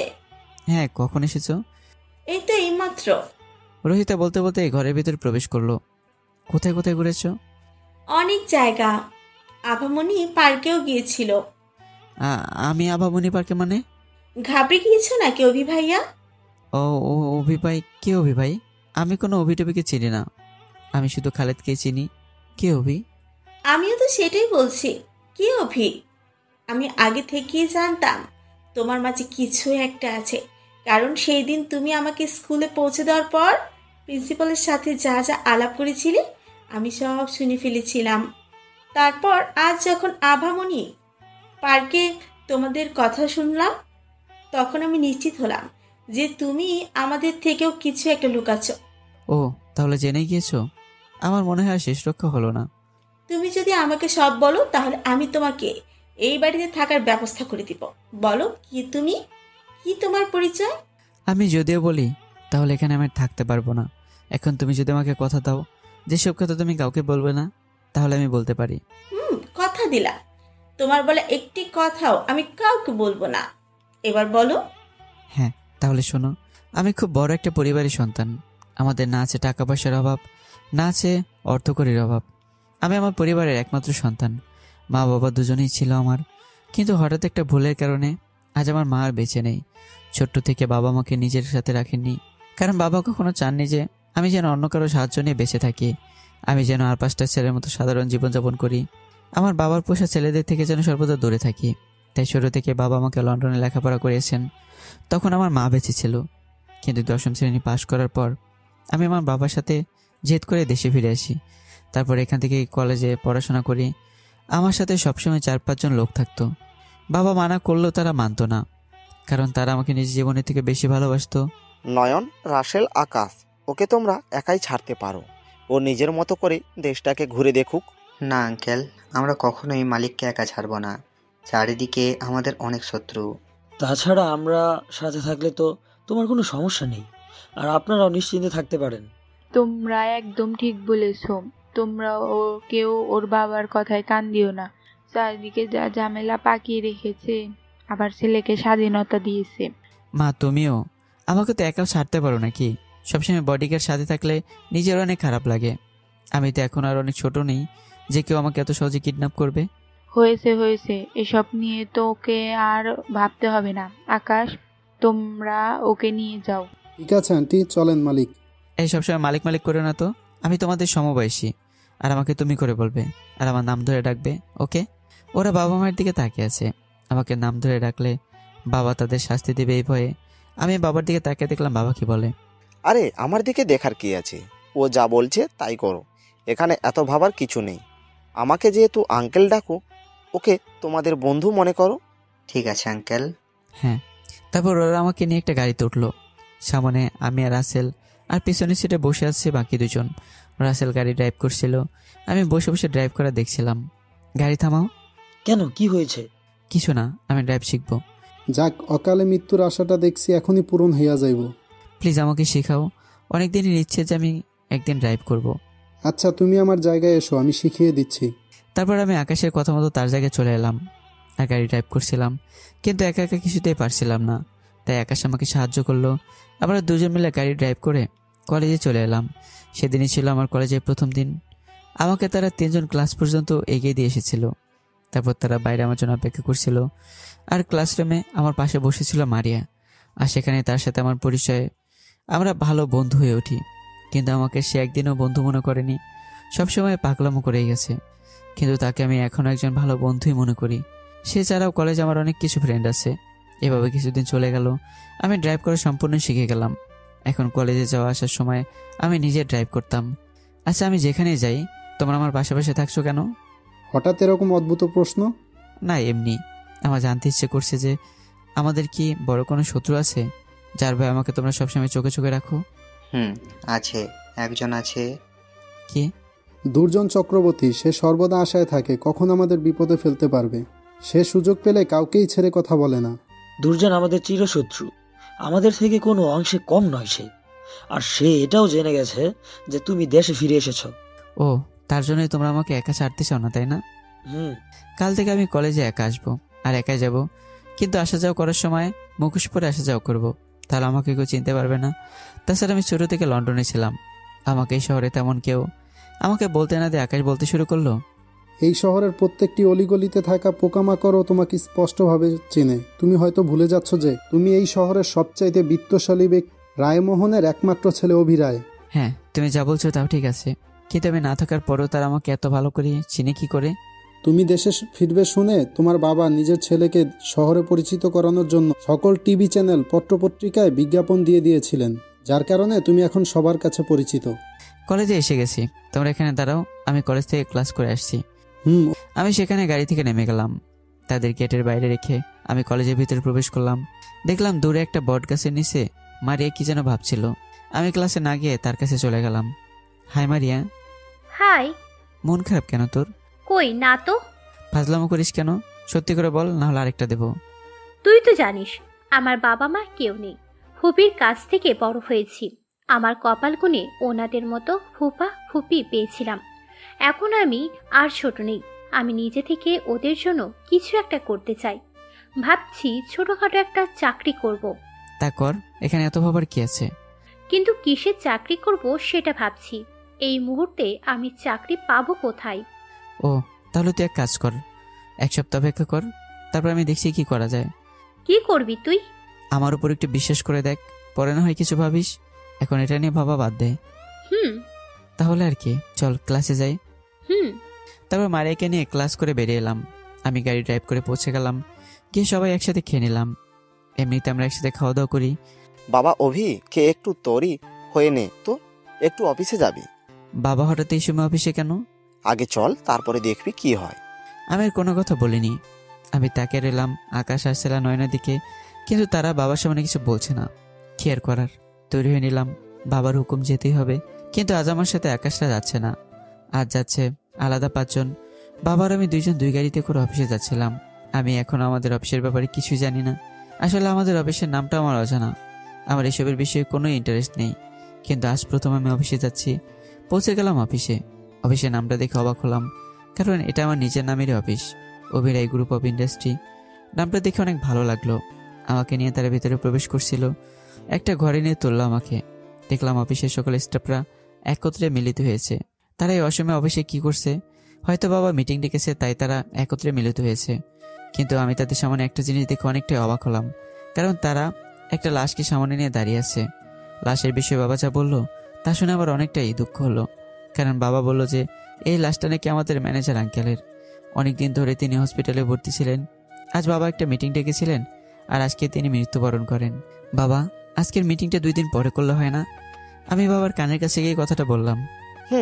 এই নিয়ে আমরা একটু পরে কথা বলছি, আগে তোর আঙ্কেলের দাফনের কাজটা শেষ করি। আচ্ছা, ম্যানেজার আঙ্কেলের দাফনটা আমরা সেরে ফেলি। তিনি জগতে একাই ছিলেন, না ছিল ওনার কোনো আত্মীয়, না ছিল নিজের কেউ। উনি যেন 3 বেলা শুধু খেতে পান, তাই বাবা ওনাকে চাকরিটা দিয়েছিলেন। আর আজ তিনি মৃত। আমরা তার দাফন শেষ করে সেখান থেকে চলে আসলাম, এবং বাবা সবাইকে জানিয়ে দিলেন যে আগামী 2 দিন পরে এই মিটিং করা হবে, আর এই 2 দিন অফিস বন্ধ থাকবে। তারপর বাবা এসে গাড়িতে উঠলেন, আমাকে বললেন যেন বাবার সাথে একই গাড়িতে উঠি, আর ড্রাইভারকে বললেন গাড়িটা বাড়ি নিয়ে যেতে। আমি জানতাম না যে বাবা কেন আমাকে ওনার গাড়িতে নিয়ে যাচ্ছেন। হতে পারে কোনো গুরুত্বপূর্ণ কথা বলবেন। অভি, তোকে একটা কথা বলার ছিল। হ্যাঁ, বলো বাবা। আমি আজকে যে কারণে মিটিং ডাকতে চেয়েছিলাম সেটা কি তুই জানিস? না তো, আমি জানবো কি করে? আমাকে তো বলাই হয়নি। আমি চেয়েছিলাম আমার সকল কিছু তোর নামে করে দিতে, কিন্তু আজ সেটা সম্ভব হয়নি। তাই এই ঘোষণাটা আমি মিটিংয়ের দিন করব। কিন্তু বাবা, আমি তো এখন এই বিষয়ে কিছুই বুঝে উঠিনি। কিভাবে কি করতে এসব কিছু আমি জানি না। সেটা তুই আস্তে আস্তে জেনে যাবি। এখন একটা কাজ তোকে করতে হবে। কি কাজ বাবা? আজ তোর ম্যানেজার আঙ্কেল মারা গিয়েছেন, তাই আমাদের কোম্পানির জন্য একটা ম্যানেজারের প্রয়োজন। আর যে বিষয়টা তুই দেখবি, একজন যোগ্য ম্যানেজারকে তুই কোম্পানিতে যোগ দিবি। সে বিষয় নিয়ে তোমাকে চিন্তা করতে হবে না, আমি দেখছি কি করা যায়। বাবার আমি বাড়ি পৌঁছে গেলাম। আমার মাথায় একটাই চিন্তা, এখন একজন বিশ্বাসী ম্যানেজার কোথায় পাই? আর সে যদি কোনো রকম চিটিং করে তাহলে তো সর্বনাশ, কারণ একজন ম্যানেজারের হাতে অনেক কিছুই থাকে, কিন্তু কাকে দেওয়া যায় এই কাজ? তখনই মনে পড়লো মারিয়ার কথা। সেও তো একটা কাজ খুঁজছিল, তার একটা চাকরি খুব প্রয়োজন। আর আমার পুরো বিশ্বাস ওর উপর, কারণ ও আমার ক্লোজ ফ্রেন্ড। সে আমাকে তার জীবনের চেয়ে বেশি ভালোবাসে, আর সে যেমনই হোক আমাকে কখনো ঠকাবে না। আচ্ছা, তাকে একটা ফোন দিয়ে দেখি। অভি বল। আমার সাথে কাল একটু দেখা করতে পারবি? কেন? একটা গুরুত্বপূর্ণ কথা আছে তোর সাথে। আগামীকাল তুই আমার সাথে একটা মিট করবি। ওকে, কোথায় আসবো? আমাদের পুরনো হোটেলে। আচ্ছা, কখন আসবো? সকাল 10টায়। আচ্ছা। তারপর আমি ফোনটা কেটে দিলাম। সবাই একসাথে রাতে ডিনার শেষ করে শুয়ে পড়লাম। এক ঘুমে রাত পার। আমি প্রস্তুতি নিলাম, কারণ মারিয়ার সাথে দেখা করার জন্য যেতে হবে। আমি তৈরি হয়ে ঘর থেকে বেরিয়ে যাচ্ছিলাম এমন সময়। কোথায় যাচ্ছ অভি? এই তো একটু আমাদের পুরনো হোটেলে, একটু কাজ আছে তাই। তাহলে আমিও তোমার সাথে যাই। আচ্ছা, কিন্তু বাকি দুজন কোথায়? ওরা মনে হয় ঘুমোচ্ছে। তাহলে তুমি আমার সাথে চলো। আচ্ছা। তারপর আমি নয়ন গাড়িতে উঠলাম। সে গাড়ি ড্রাইভ করছিল আর আমি সাথে বসেছিলাম। অবশেষে পৌঁছে গেলাম আমাদের পুরনো হোটেলে। সেখানে 5 তলায় প্রবেশ করে আমি নয়নকে একটা চেয়ারে বসিয়ে রেখে ওয়েটারকে বলে আসলাম যে নয়নের যা যা প্রয়োজন হয় সব যেন দিয়ে দেয়। আমাদের হোটেল, তাই কেউ কিছু বলে না। তারপর আমি সেখান থেকে চলে আসলাম। দেখলাম মারি একটা টেবিলে একা একা বসে আছে। আমি তার কাছে গিয়ে তার সামনে চেয়ারটাতে বসলাম। এতক্ষণ ধরে ওয়েট করছি, আর তুই এখন এলি? কথা বলবি ভালো কথা, ঘড়ির দিকে তাকিয়ে কথা বলবি। আমি বলেছিলাম 10টায় আসতে, আর 10টা বাজতে এখনো 10 মিনিট বাকি আছে। ও, তা কি জন্য ডেকেছিস? তুই বলেছিলি না যে তোর একটা চাকরি দরকার? হ্যাঁ তো? ম্যানেজারের কাজ করতে পারবি? দূর, ফালতু আলাপ বাদ দে।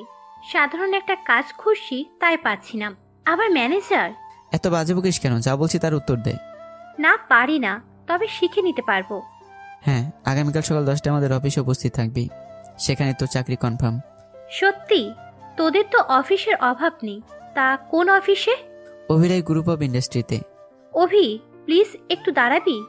মারি আমার কাছে এসে, হ্যাঁ এবার বল।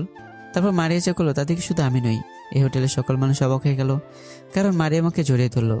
সে বোঝাতে চাইছে যে সে আমাকে খুশিতে জড়িয়ে ধরেছে, কিন্তু আমি তার শ্বাস প্রশ্বাসের ঘনত্ব অনুভব করতে পারছি। এটা সে অন্য কিছু ভেবে জড়িয়ে ধরেছে। এই মুহূর্তে আমি না পারছি তাকে ছাড়াতে, আবার না পারছি তাকে এভাবে রাখতে। অনেক কষ্টে তাকে ছাড়িয়ে আমি সেখান থেকে চলে আসতে লাগলাম। কিন্তু এসে আবারও অবাক হলাম এটা দেখে যে নয়নকে যেখানে বসে রেখেছিলাম সেখানে সে নেই। কিন্তু কোথায় গেল নয়ন? ও তো আমাকে রেখে যাওয়ার কথা নয়, তাহলে কোথায় গেল? আমি একটু দূরে তাকিয়ে যা দেখলাম তা দেখে আমার একটু ভালো লাগছিল না, বরং রাগ আরও বাড়ছিল। কারণ আমি দেখলাম নয়ন আর একটা ছেলের মাঝে ঝগড়া হচ্ছে। ওই ছেলেটা নয়নের গায়ে পড়ে ঝগড়া করছে। আমি সেখানে গেলাম। কি ভাই, আপনার সমস্যা কি? ওর সাথে এভাবে ঝগড়া করছেন কেন? দেখ, এই ছেলেটা হোটেলে ঢুকে মেয়েটাকে ডিস্টার্ব করছে, আর আমি কিছু বলায় আমাকে হুমকি দিচ্ছে। ইচ্ছে হচ্ছে এখনই শালাকে টপকে দিই। তোকে আবারও বলছি, এখান থেকে চুপচাপ চলে যা, না হলে তোদের জন্য বিষয়টা ভালো হবে না। আচ্ছা ভাই, মনে করো আমরা তোমাকে কিছু করতে আসিনি। পুরোটা বলার আগে ছেলেটা বলতে শুরু করলো, তুই কি করবি রে? আরে ভাই, কথাটা আগে শোনো, আমরা তো শুধু দেখতে এসেছি। আচ্ছা ভাই, তোমার নাম কি? ঈশান। দুরশানের নাম শুনেছিস? আমি তার লোক। আরে রাখ তোর দুরজান, তুই তো জানিসই না যে আমরা কে। তোর দুরজান ভাইয়ের জমদূত। তুই যদি এখান থেকে বেঁচেও ফিরিস, তাহলে তুই তোর দুরজান ভাইকে গিয়ে বলিস ওর জমদূত অভি এসে গেছে, যাকে সে নিজের টোপ বানিয়ে খেলতে চেয়েছিল, কিন্তু সেই অভি দেশে ফিরেছে। সেই খবর তোর ভাই এখনো জানতেই পারেনি। নয়ন কথাগুলো বলে ওকে একটা লাথি দিয়ে জানালার কাঁচ ভেঙে বাইরে ফেলে দিল। 5 তলা থেকে পড়ে হয়তো মরেই যেত, কিন্তু ওর ভাগ্য ভালো যে সুইমিং পুলে পড়ে যায়, যার ফলে প্রাণ নিয়ে পালাতে পারে। এতক্ষণে মারিয়া আমার পাশে চলে এসেছে। ওখানে সুইমিং পুল না থাকলেও মারাই যেত। যাক, তাতে কি, ওরা আমাদের চিরশত্রু। তারপরেও কি সাহসে আমাদের হোটেলে এসে নিজেদের দুর্জানের নাম নিয়ে অপকর্ম করে যাচ্ছে। তারপরেও অভি, তোর কোথাও লাগেনি তো? না, তুই আগামীকাল সকালে অফিসে উপস্থিত থাকবি, মনে থাকে জানো। আমি আর নয়ন সেখান থেকে চলে এলাম। যাক, ম্যানেজারের চিন্তা মাথা থেকে দূর হলো। রাত্রে বাবাকে মারিয়ার বিষয়ে সবকিছু খুলে বললাম। বাবা এতো মতামত প্রকাশ করলো। তারপর অপেক্ষা করতে লাগলাম পরের দিনের জন্য। পরের দিন সকালে আমি, বাবা, নয়ন, রাসেল এবং আকাশ চলে যাই অফিসে। গিয়ে দেখি আমাদের আগে মারিয়া সেখানে পৌঁছে গিয়েছে। আসসালামু আলাইকুম আঙ্কেল, কেমন আছেন? মারিয়া বাবাকে বলল। তারপর বাবার সাথে আমরাও দাঁড়িয়ে গেলাম। ভালো, তুমি কেমন আছো মা? বাবা মারিয়াকে আগে থেকেই চিনতো। জি ভালো আঙ্কেল। অভি, তুই মারিয়াকে নিয়ে মিটিংয়ে চলে আয়। আচ্ছা বাবা। তারপর আমি আর মারিয়া একসাথে হাঁটতে লাগলাম, আর নয়ন, রাসেল, আকাশ আমাদের পিছনে আসছিল। মারিয়া আমাকে ধাক্কা দিয়ে, কি রে, তোর বাবা তো আমাকে নিজের মা বানিয়ে ফেলেছে। ফালতু আলাপ বাদ দে, এটা বাবা এমনি এমনি বলেছে। আর মনে রাখিস, বাইরে আমরা যেমনই হই, অবশ্যই আমাদের সম্পর্ক শুধু বস আর ম্যানেজার, বুঝেছিস? আচ্ছা, সেটা না হয় চাকরিটা হলেই দেখা যাবে। কেন, আমার উপর তোর কোনো সন্দেহ আছে? না, আমি তোর উপর সন্দেহ করব কেন? চাকরিটা আমি করব, তবেই না তুই আমার বস। দেখ মারিয়া, শেষ মুহূর্তে এসে একদম মজা করবি না, তাহলে কিন্তু ঝামেলা হয়ে যাবে। আচ্ছা মজা করব না, এবার তাড়াতাড়ি করে পা চালা। আমি আর মারিয়া চলে আসলাম মিটিংয়ে, আর আমার বডিগার্ড 3 জন ঘরের বাইরে দাঁড়িয়ে আছে। আমাদের মিটিংয়ের কথাবার্তা ছিল এরকম। আমি আপনাদের সকলকে অনেক দুঃখের সহিত বলছি যে আজ আমাদের মাঝে আমাদের কোম্পানির পুরনো ম্যানেজার জীবিত নেই। কিন্তু একজন ম্যানেজার ছাড়া একটা কোম্পানি কোনোভাবেই চলতে পারে না। তাই আমার ম্যানেজার নির্ধারণের দায়িত্ব দিয়েছিলাম আমার একমাত্র সন্তান অভি রায়কে, আর সে আমার কথা মতো একজন সুযোগ্য ম্যানেজার খুঁজে এনেছে, আর সেই হলো মারিয়া চৌধুরী। বাবা মারিয়াকে নিজের পাশে দাঁড় করায়, আর সবাই হাততালি দিতে থাকে। আমি আপনাদেরকে আরও একটা খুশির সংবাদ দিতে চাই, আর সেটা হলো এই কোম্পানিতে এখন আমার পরিবর্তে আমার ছেলে থাকবে। এই চেয়ারের মালিক এখন আমার ছেলে। বাবা আমাকে দেখিয়ে দিয়ে বলল, এবং বাকি স্টাফেরা হাততালি দিতে থাকলো। কিন্তু স্যার, আমার মাথায় এখনো একটা প্রশ্ন ঘুরপাক খাচ্ছে। আমাদের জানা মতে এই কোম্পানি থেকে কোনো রকম নিয়োগ বিজ্ঞাপন অথবা ইন্টারভিউ রাখা হয়নি। তাহলে আমাদের নতুন স্যার মারিয়া ম্যামের কোনো যোগ্যতার উপরও ভিত্তি করে এই 2 দিনের মধ্যে ওনাকে যোগ্য হিসেবে মেনে নিলে? সে প্রশ্নের জবাব না হয় আপনাদের নতুন স্যারই দিচ্ছে, কি অভি? আচ্ছা বাবা, আপনাদের প্রশ্ন হলো, ওকে কোনো ইন্টারভিউ ছাড়া নিয়োগ দিলাম কেন, এই তো? জি। তার জন্য চলুন ঘুরে আসা যাক বাংলাদেশের 5টি কোম্পানি থেকে, যেখানে যে কোনো পদে সদস্য নেওয়ার জন্য ইন্টারভিউ নেওয়া হয়। কি হয় ইন্টারভিউ নিয়ে? যেখানে যোগ্য ব্যক্তিরা রাস্তায় রাস্তায় ঘোরাফেরা করে, আর অন্যদিকে অযোগ্যরা বড় বড় কোম্পানিতে কাজ করে। ভাবছেন এটা কিভাবে হয়? তাহলে শুনুন। একজন ব্যক্তি ইন্টারভিউ দিতে গিয়েছে, তার সকল যোগ্যতা আছে, ইন্টারভিউ সবচেয়ে ভালো পরীক্ষা হয়েছে তার, কিন্তু অবশ্যই যখন রেজাল্ট আসে তখন দেখা যায় তার নম্বর সবচেয়ে কম। তার কারণ কি? তার কারণ হলো সেই কোম্পানির লোকের আগে থেকে সবকিছু তৈরি করে রেখেছিল। আমার প্রশ্ন হলো, এখানে সবকিছু যোগ্যতা আগে থেকে ঠিক করাই থাকবে, তাহলে ইন্টারভিউ নেওয়ার কারণ কি? তার কারণ হলো সে অফিসের কিছু সদস্যর কাছে যেন জবাবদিহি করতে না হয়। মাঝখান থেকে স্বপ্ন নষ্ট হয়ে গেল সেই ব্যক্তিটির, যে কিনা এত আশা নিয়ে ইন্টারভিউ দিতে এসেছিল। আর আমাদের এখানে যেটা হয়েছে সেটা যে কাউকে টাকার বিনিময়ে দেওয়ার কাজ নয়, কারণ এই ম্যানেজারের কাজ করতে হলে বিশ্বাসী ব্যক্তির প্রয়োজন। অচেনা কোনো ব্যক্তিকে এই কাজ দিয়ে দেওয়া ঠিক হবে না। আরও কোনো প্রশ্ন আছে আপনাদের মনে? না স্যার। হ্যাঁ, তারপর তারা সবাই মারিয়াকে ম্যানেজার হিসেবে মেনে নিল। মিটিং এখানে শেষ হয়ে গেল। আমি হয়ে গেলাম ওবেরাই গ্রুপ অফ ইন্ডাস্ট্রিজের মালিক। সবাই অফিস থেকে বেরিয়ে এলাম, মারিয়ার সাথে দেখা করলাম। তোকে অনেক অনেক ধন্যবাদ। কেন? আমার চাকরিটা দেওয়ার জন্য, তাও আবার তোর নিজের অফিসে। এখানে ধন্যবাদ দেওয়ার কিছুই নেই, এমনিতে একজনের দরকার পড়তো, সেখানে না হয় তোকে দিয়ে দিলাম। মারি, একটা কথা বলি শোন। বল। তুই তো দেখেছিস তোর উপর বিশ্বাস রেখে সবার কাছে কত কিছু বললাম। যাই হয়ে যাক না কেন, কখনো তোর উপর আমার এই বিশ্বাসটা ভাঙতে দিস না। সেটা তোকে বলতে হবে না। হ্যাঁ, বাই। বাই। মারিয়া চলে গেল তার বাসায়, আর আমি চলে এলাম আমার বাসায়। আমাদের বাড়ির চারদিকে অনেক অনেক পাহারাদার এবং বডিগার্ড থাকে, যার কারণে আমরা সবসময় বাড়ি ফাঁকা রেখে বাইরে যেতে পারি। সন্ধ্যার সময় বাবার কথা শুনে কেন জানি না মনে অনেকটা ভয় লাগছিল। আমাদের কোম্পানির একটা কাজে তোকে আগামী 2 দিনের মধ্যে থাইল্যান্ড যেতে হবে। সেখানে 2 দিন থেকে একটা ডিল করতে হবে। বাবা, আমি তো অফিসের কাছে তেমন কিছু বুঝি না, সবে মাত্র জয়েন করলাম। এসব কাজে তুমি গেলেও পারতে। এখন যেহেতু এসবের দায়িত্ব তুই নিয়েছিস, তাহলে আমি আর এসব কাজে যাব না। আর এসবের জন্য আমাদের নতুন ম্যানেজার এবং একজন অভিজ্ঞ কর্মচারী তোর সাথে দেয়া হবে। এখানে মারিয়া যাওয়ার কি দরকার? আর এখান থেকে যদি সবাই চলে যায় তাহলে বাসায় থাকবে কে, আর অফিসকে দেখবে? তার জন্যে তো আমি আছি। আর মারিয়াকে একটু এসব বিষয়ে অভিজ্ঞ হতে হবে, তার জন্য ওকে তোর সাথে দিচ্ছি। তবুও সেখানে না গেলে হয় নাকি? না, আর তোর সাথে বিশ্বস্ত 3 জন বডিগার্ড দেওয়া হবে। তুমি কি নয়ন আকাশদের কথা বলছো? বাবা, ওদের তুমি তোমার কাছে রেখে দাও। আমাদের কোম্পানির শত্রুরা সব ফাঁকা পেয়ে আক্রমণ করতে পারে। এখন আমার কাছে সব থেকে গুরুত্বপূর্ণ হলো তোর নিরাপত্তা। বাবা, এর ফলে কিন্তু আমাদের কোনো ক্ষতি হয়ে যেতে পারে। কিছুই হবে না, তুই নিশ্চিন্তে যেতে পারিস। আচ্ছা, আমি সেখান থেকে নিজের ঘরে চলে গেলাম। আমার মনে হচ্ছে আমি একটা বিপদের আশঙ্কা পাচ্ছি। মনে হচ্ছে আমাদের কোনো বিপদ আসতে চলেছে। ওসব ভেবেই আমি শুয়ে পড়লাম। আগামীকাল আমাকে একটা কাজ করতে হবে। এমনও তো হতে পারে যে আমাদের মধ্যে কেউ দুজনকে খবর দিয়ে দেবে আমরা সকলে দেশের বাইরে যাচ্ছি, আর এর ফলে ওই সুযোগ কাজে লাগাবে। এসব ভেবেই ঘুমিয়ে পড়লাম। পরদিন সকালে সবার অজান্তে একটা কাজ করে ফেললাম।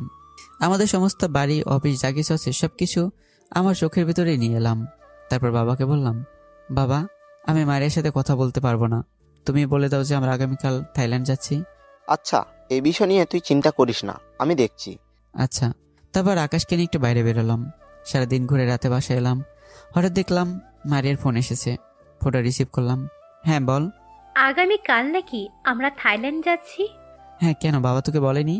আঙ্কেল বলেছে বলেই তো জানতে পারছি। কখন কোথায় থাকবো? সকাল 9টায় এয়ারপোর্টে দাঁড়িয়ে থাকবি, সেখান থেকে রওনা দেব। আচ্ছা, এখন রাখছি, বাই। বুঝতে পারছে মারিয়া অনেকটা খুশি হয়েছে। আমি আগে থেকে সবাইকে বলে দিয়েছি যে আমরা থাইল্যান্ডে যাচ্ছি। তারপর ঘুমিয়ে পড়লাম। সকালে মায়ের ডাকে ঘুম থেকে উঠলাম। এখনো ভালো করে সকাল হয়নি। তারপর রেডি হয়ে সবার কাছ থেকে বিদায় নিয়ে বেরিয়ে পড়লাম এয়ারপোর্টের উদ্দেশ্যে।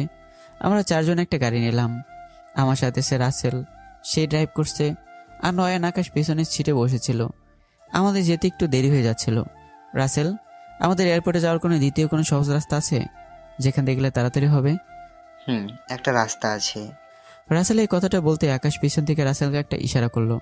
সাথে সাথে রাসেল না বলতে শুরু করলো, না, দ্বিতীয় কোনো রাস্তা নেই। দেখো আকাশ, তুমি এই মুহূর্তে যে কাজটা করলে সেটা কিন্তু আমার চোখে পড়ে গেছে। সত্যি করে বলো। আরে অভি, এখানে মিথ্যা বলার কি আছে? আর কোনো রাস্তা নেই। রাসেল, আমি শেষবারের মতো বলছি, আমি জানতে চাইবো না সেখান দিয়ে যাওয়ার জন্য তোমরা অমত করছো কেন। বেশি দেরি করো না, সময় খুব কম। আমি চাই না আমার জন্য এতগুলো লোক দাঁড়িয়ে থাকুক। আমি জানি আমি না গেলে বিমান ছাড়বে না। আসলে আরেকটা রাস্তা আছে, কিন্তু আঙ্কেলের নিষেধ আছে। সে রাস্তার খবর যেন আমরা আপনাকে কখনোই না দেই। তুমি সে রাস্তা দিয়ে চলো। আচ্ছা। তারপর রাসেল সেই রাস্তা দিয়ে গাড়ি নিয়ে যাচ্ছিল। আমি জানতেও চাইনি যে বাবা সেই রাস্তা দিয়ে যাওয়ার জন্য কেন মানা করেছিল। কিছুক্ষণ যাওয়ার পর দেখলাম সামনে অনেক জ্যাম, অনেকগুলো ট্রাক আনাগোনা করছে। একটা বাজে গন্ধ আসছে ওখান থেকে। রাসেল গাড়িটা দাঁড় করিয়ে দিল। আমাদের এখান দিয়ে না আসাটাই উচিত ছিল। দাঁড়া, আমি দেখছি বলে আমি গাড়ি থেকে নেমে গেলাম। ওরা পিছন থেকে ডাকছিল, কিন্তু আমি না শুনে সামনে এগোচ্ছিলাম। তারা আমার পিছন পিছন নেমে আসলো। আমি অবাক তখনই হলাম যখন দেখলাম আমাকে দেখে একটা লোক গাড়ি থেকে তাড়াহুড়ো করে নেমে পালাচ্ছিল। ভালো করে দেখে বুঝলাম এটা তো সেই ছেলেটা, আমাদের পুরনো হোটেলে যার সাথে ঝগড়া লেগেছিল, ঈশানের। কিন্তু ও আমাকে দেখে পালাচ্ছে কেন? না, ওকে থামাতে হবে। সকল রহস্য আমাকে ফাঁস করতেই হবে। তাই সেই ছেলেটাকে নেমে পালানোর আগে আমি তাকে ধরে ফেলি। কি হলো, পালাচ্ছিলি কেন? কিছু না, এমনি। তোদের গাড়িতে সব কি? আর তোর সাথে পিস্তল আছে, তাহলে আমাকে আক্রমণ করছিস না কেন? আমাকে মাফ করো, আমাকে ছেড়ে দাও। বুঝলাম না, ওর সাথে অস্ত্র থাকা সত্ত্বেও কেন আমাকে আঘাত করছে না। আগে আমাকে সবকিছু খুলে বল, নাহলে তোকে আমি এখানে মেরে দেব। তোমাকে আক্রমণ করলে তোমার বাবা আমাদের ছাড়বে না, আর তোমাকে আমার পরিচয় দিলেও তোমার বাবা আমাকে ছাড়বে না। তাই সেদিন হোটেলে তোমার সাথে নাটক করেছি। পরিচয়? নাটক? কি বলছিস এসব? আমি বলার সাথে সাথে সে দৌড়ে পালালো। আসলে আমি তাকে পালাতে দিয়েছি, ওর পিস্তলটা আমার হাতেই রয়ে গেল। মাথায় এখন হাজার প্রশ্ন ঘুরছে। আমার সাথে নাটক চলছে, কিন্তু কেন? ও তো দুর্জানের লোক, তাহলে বাবাকে ভয় পাবে কেন? আমাকে সব জানতেই হবে। অন্যদিকে রাসেল, নয়ন আর আকাশ আমার পাশে চলে এসেছে। ওসব ফালতু, চলো, তোমার সময় হয়ে গিয়েছে। আকাশ আমার হাত ধরেই, আবারও নাটক? কারা তোমরা? কেন আমার সাথে সকলে মিলে নাটক শুরু করছো? আমাকে নিয়ে খেলা করছো কেন তোমরা? আমি চিৎকার দিয়ে সবাইকে বললাম। আমার চিৎকারে সবকটা ট্রাকের ড্রাইভার নেমে এসেছে। এসব তুমি পরে জানতে পারবে, এখন চলো। আমি এক্ষুনি জানতে চাই এই সকল ট্রাকে কি আছে, আর এগুলো কার? কে দুর্জান? তার সাথে আমাদের কিসের শত্রুতা? আর আমার সাথে সব নাটক কেন হচ্ছে? আর তোমরা আমার থেকে সব কেন লুকিয়েছো? এই সকল প্রশ্নের উত্তর আমার এক্ষুনি চাই, না হলে আমাকে এক পা এখান থেকে সরাতে পারবে না। এসব যা হচ্ছে সব তোমার বাবার কথাই হচ্ছে। আমরা শুধু চরিত্র, তুমি জানতে চাইছো না এসব ট্রাকে কি আছে? এখানে আসে সকাল অবৈধ অস্ত্রশস্ত্র। আর এগুলো তোমার বাবার। আর দুর্জান হলো এই শহরের ক্রাশ। সন্ত্রাস সে। তার সাথে আমাদের ঝগড়া হয় এইসব অস্ত্র নিয়ে, তার ভাগ দুর্জনও চায়। আর সেদিন হোটেলে তোমার সাথে নাটক করার কারণ হলো তুমি যেন ঈশানের পরিচয় না জানতে পারো, কারণ তোমার বাবার এইসব কাজের দেখাশোনা করে ঈশান, আর তাই আজ ঈশান তোমার ওপর অস্ত্র ওঠায়নি।